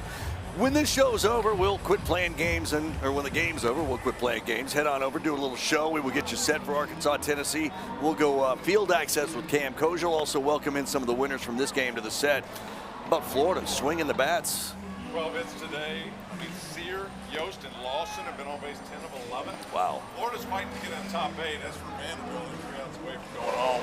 Yeah, Florida got the ability to throw an 8 and king. He got his work in. He pitched 4 2/3 innings. So I think Florida has exactly what they needed today. Yeah. They get that victory, they can carry on to tomorrow. All right, Todd. Tom, when you're done, cornhole, you and me, let's go. I would love to. Dari, what's your dog's name? Mocha Noka, my friend. Mocha Noka. Berkey wants you to send some pictures. Kyle Jones with a fly ball to right field. That's all name team right there. It is all name. Did you guys have fun? What are Curiel's dogs' names? Bo and Tiger. That's right. Bo, Bo was his dog, and then Tiger was Bo's offspring. Yeah. Pretty predictable. Yeah. Is that predictable? Why? What makes that predictable? Bo would have a tiger? No, they named him Tiger. Oh, okay. Okay, sure. Stay with me, That Darren. makes. I got you. He plays for LSU. Their mascot is a tiger. Thank you. Thank you. You're welcome. I just took a nap, guys. I'm sorry. So jealous. All right, thank you, Joe. Rest up. You got a big post game coming up. Yes, indeed. I kind of thought Dari would have gone boomer and sooner. Corbin Reynolds 0 for 3. Or pardon me. This is Lawson. See, you got me on the wrong side of the scoreboard. Yeah, I was about to say, flip that book. Yeah. Brandon Lawson is a double, a single, and a couple of walks.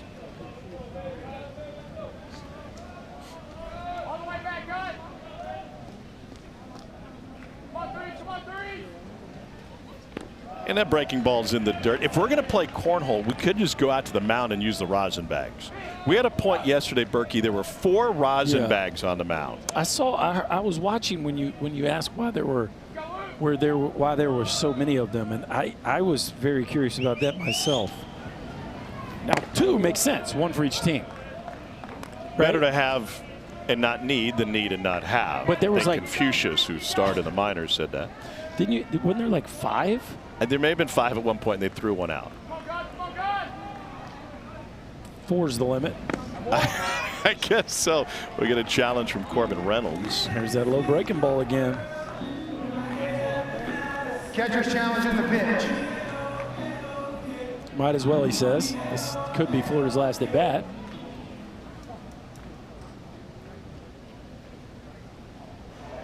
Yeah, that is a clipper right there.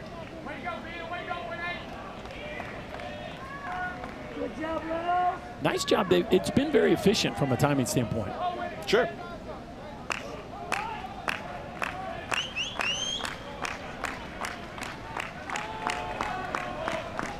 Here's the payoff.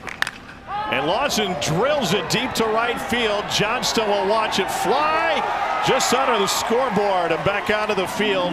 Lawson's 15th home run, his 3rd hit of the game to go with a couple of walks. Sure you didn't want that walk? Corbin Reynolds is thinking, what did I do? Careful calling him back, especially now that he is re-engaged. Again, one of the best hitters in the land, who just had a weird about 6-week stretch, and now he is fully locked in again. A breaking ball that sails out of here to right center field. And Brendan Lawson having himself a day. Well, let the Gators get hot, huh? Sear sizzles this one into the left field corner. Picked up by Holcomb. And Sear goes in feet first. Just a lousy double. You got to go for 3 right there. Yeah, I think you're right. Just a 4-hit game. So needed a triple for the cycle. I mean, you wouldn't be viewed as selfish if you go for 3 right here, would you, Tom? 833 career plate appearances for Sear, 0 triples. If not now, win. You could just go Little League right there. Just keep running. Just run right past him. Getting a pickle.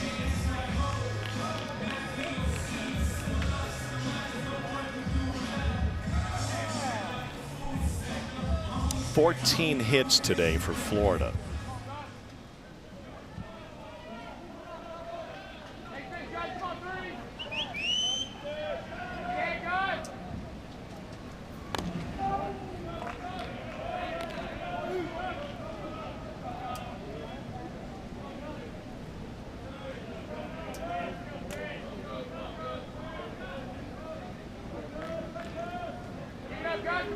Serwick had a great series against LSU, 7 for 14, a double, a pair of home runs. He drove in 10.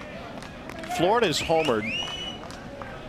Florida did homer 10 times in each of 2 of their last 3 series. 10 against Oklahoma, 10 against LSU.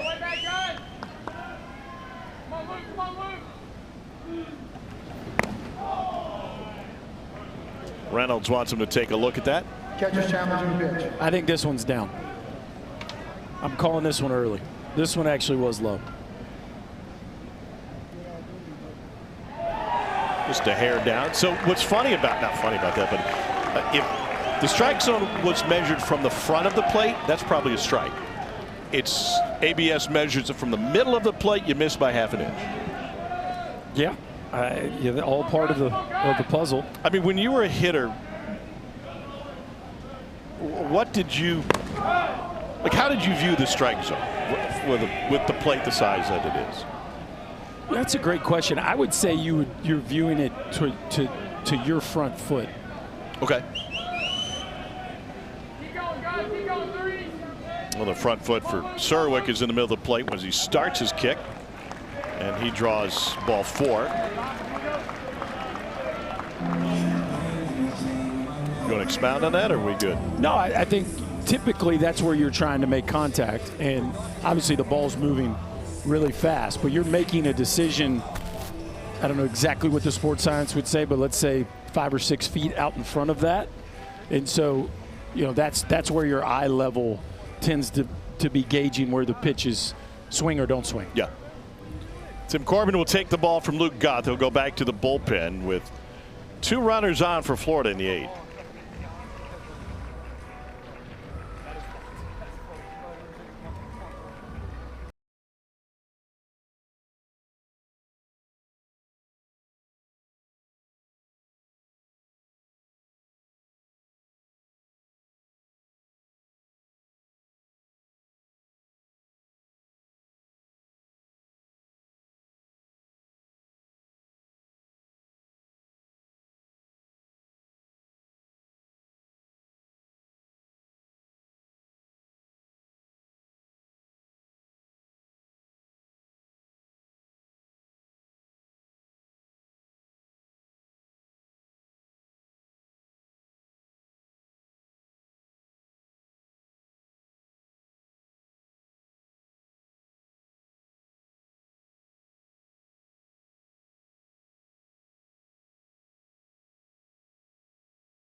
SEC tournament kind enough to wear up cams for us, and it's given us never before seen views. I think it's been fantastic. I would show you the highlights here. These are some things that you just don't get. Love these angles.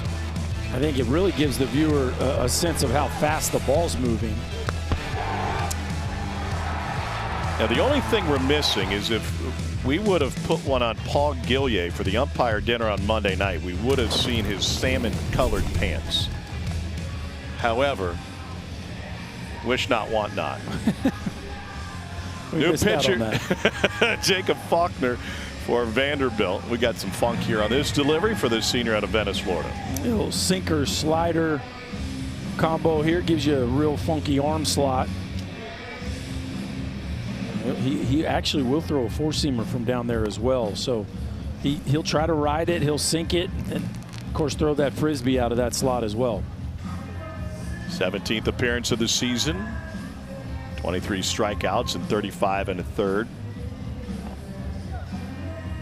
What's your gut tell you for Vandy in terms of in at large? Is the win total in the league just on its own enough?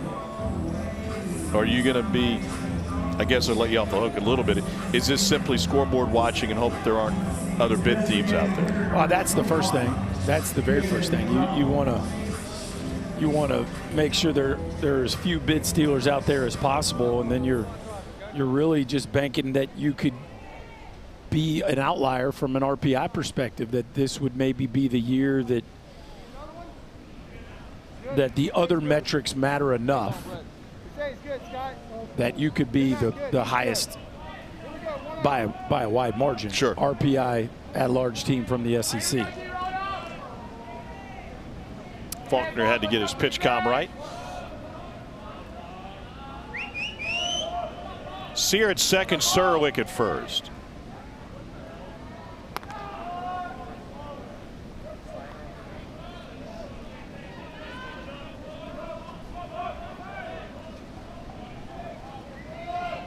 2 doubles, a single, and a home run for Sear.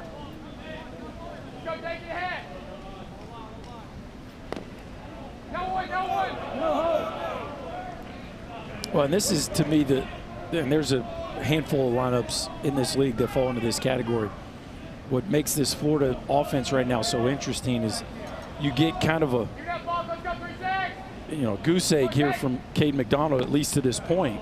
Somebody that's been one of your catalysts here over the last month, but you don't even notice it because there's enough guys in this lineup now that at some level 3 or 4 of them are going to give you big-time production each and every game. It doesn't matter who it is, and it doesn't matter. You're not just circling 3 or 4 guys of your first 5 hitters. I mean, you're not circling them, and neither is the opposing pitching staff. So it is stress 1 through 9 for 27 outs, and it's damage.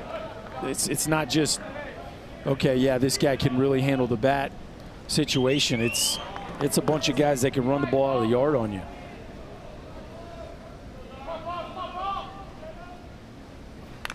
Developing story down the road in Montgomery at the Sun Belt tournament. Louisiana leading Coastal 10-7. I did a game at Chapel Hill with Coastal and UNC about 3 weeks ago, and Coastal ran away from Carolina, and they looked destined to be a top 8 seed at that point.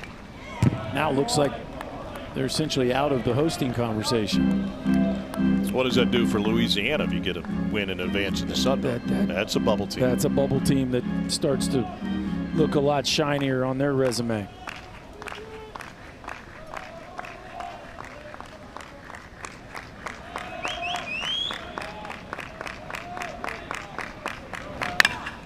Fly ball to left.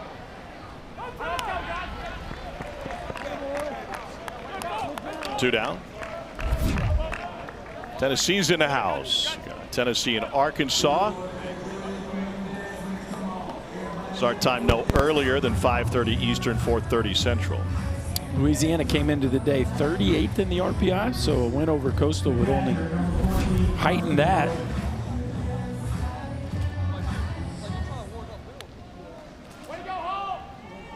Purdue beat Illinois today in Omaha.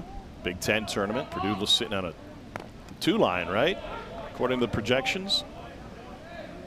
Sitting on the bubble. Oh, my bad. I thought they were a 2 seed. They were bubble out.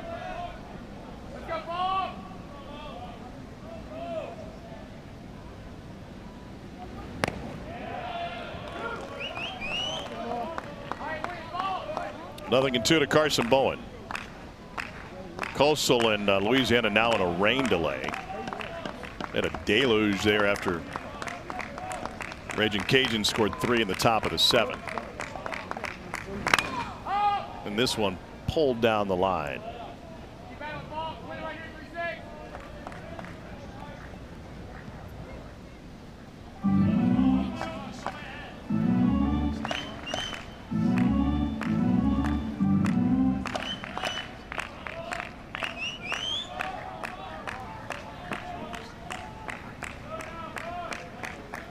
Nothing in 2 to Bowen.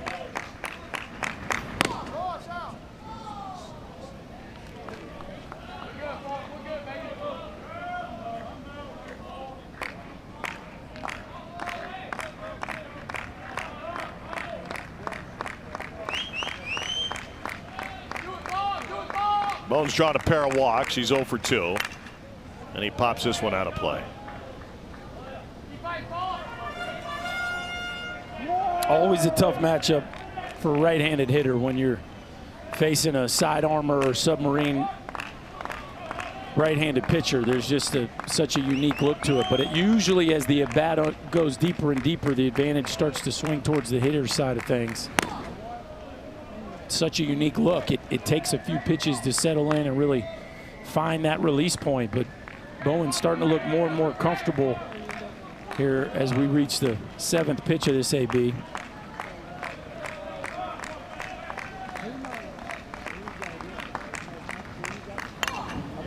So as a hitter, I'm thinking about a basketball player shooting and aiming for the front of the rim or the back of the rim, wherever they set their eyes. Where do your eyes set normally?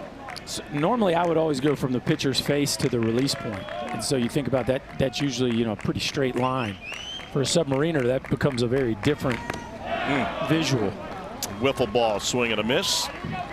It's the last chance for Vandy today, and possibly last chance for Vanderbilt and this 19-season postseason run.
RPI that outside of the norm for an SEC at-large squad, and they needed to piece together a few wins that either try to improve that number or get the automatic berth by winning this whole thing, as they have 2 out of the last 3 years. Now that is on the line as we go to the 9th inning, and Vanderbilt trails by 5.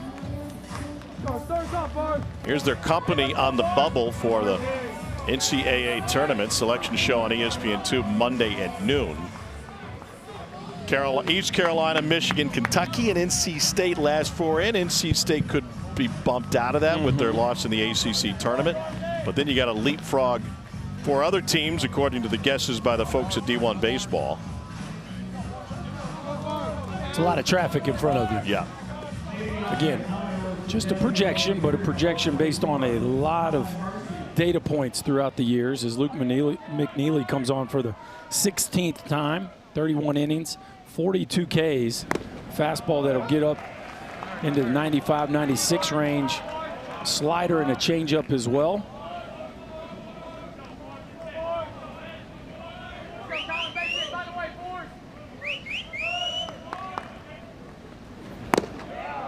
Nothing in 2.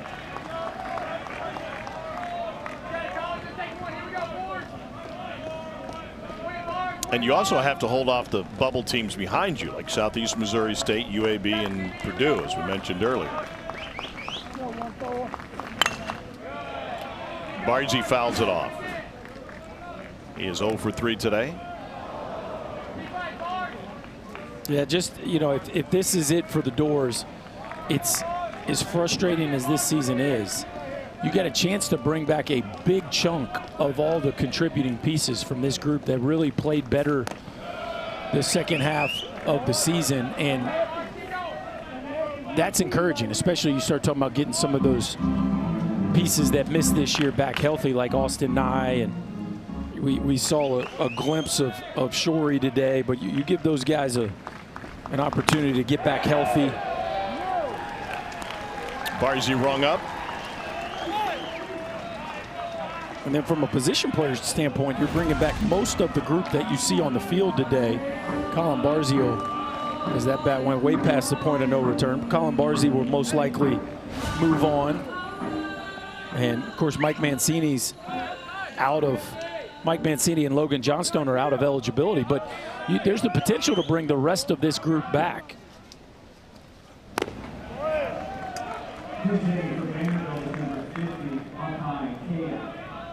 Hawkeye Chaos pinch hitting.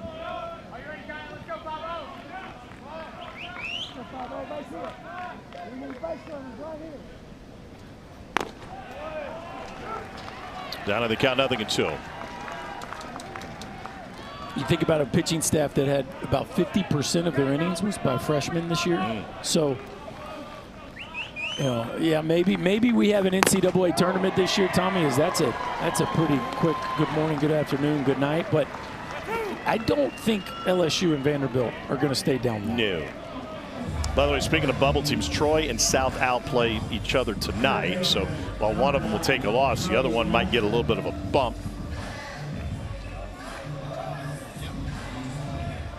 2 down, and Brody Johnson at the plate. He is 1 for 4.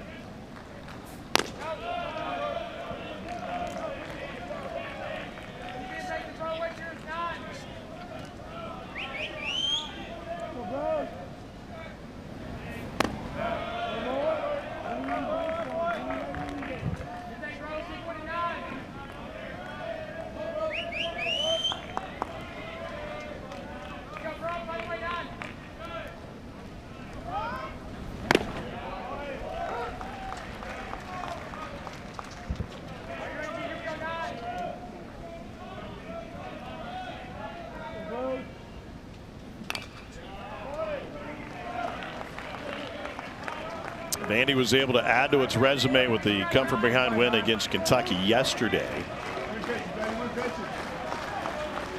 8-5 victory, but Tim Corbin's team, barring a miracle, is going to fall short in this one. And Barzy bangs it up the middle and keep it going. Parmi Johnston. And that'll bring Mike Mancini up. Talented kid, man. Brody Johnston coming back next year for his junior season. Got a chance.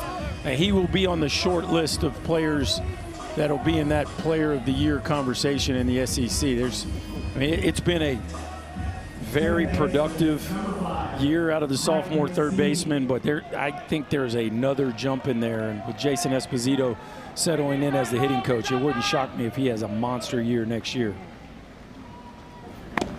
Defensive indifference. Johnston goes to second.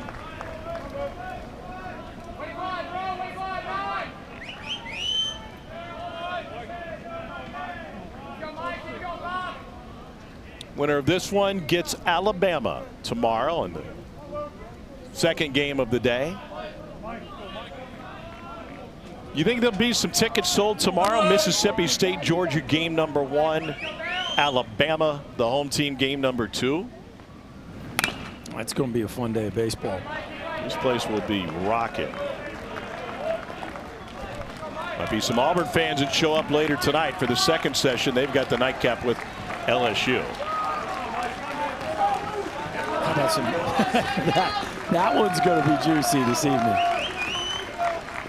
0-2 to Mancini. In the air to right. Yost and Curlin. Curlin bails. Yost handles it. Well, it was a great day at the plate for Hayden Yost, and he gets the final out of the game. And Vanderbilt sees its regular season come to an end. The question remains, will their 19-season postseason streak stay alive? Tim Corbin and company will be scoreboard watching, and they'll be on pins and needles for the selection show on Monday. Well, hard to believe that we might have an NCAA tournament without the doors in it. They certainly played a nice ball game yesterday. Just ran into a buzzsaw. This Florida team looks poised to play for a while this postseason, Tommy. So still to come, Arkansas and Tennessee, and then Auburn and LSU with Dave Neal and Kyle Peterson taking the rest of the way today. Kevin O'Sullivan's team plays on. Tim Corbin's team heads home, and we'll get you to the studio now. For Chris Burke, our fantastic crew, I'm Tom Hart. Enjoy the rest of the tournament, everybody.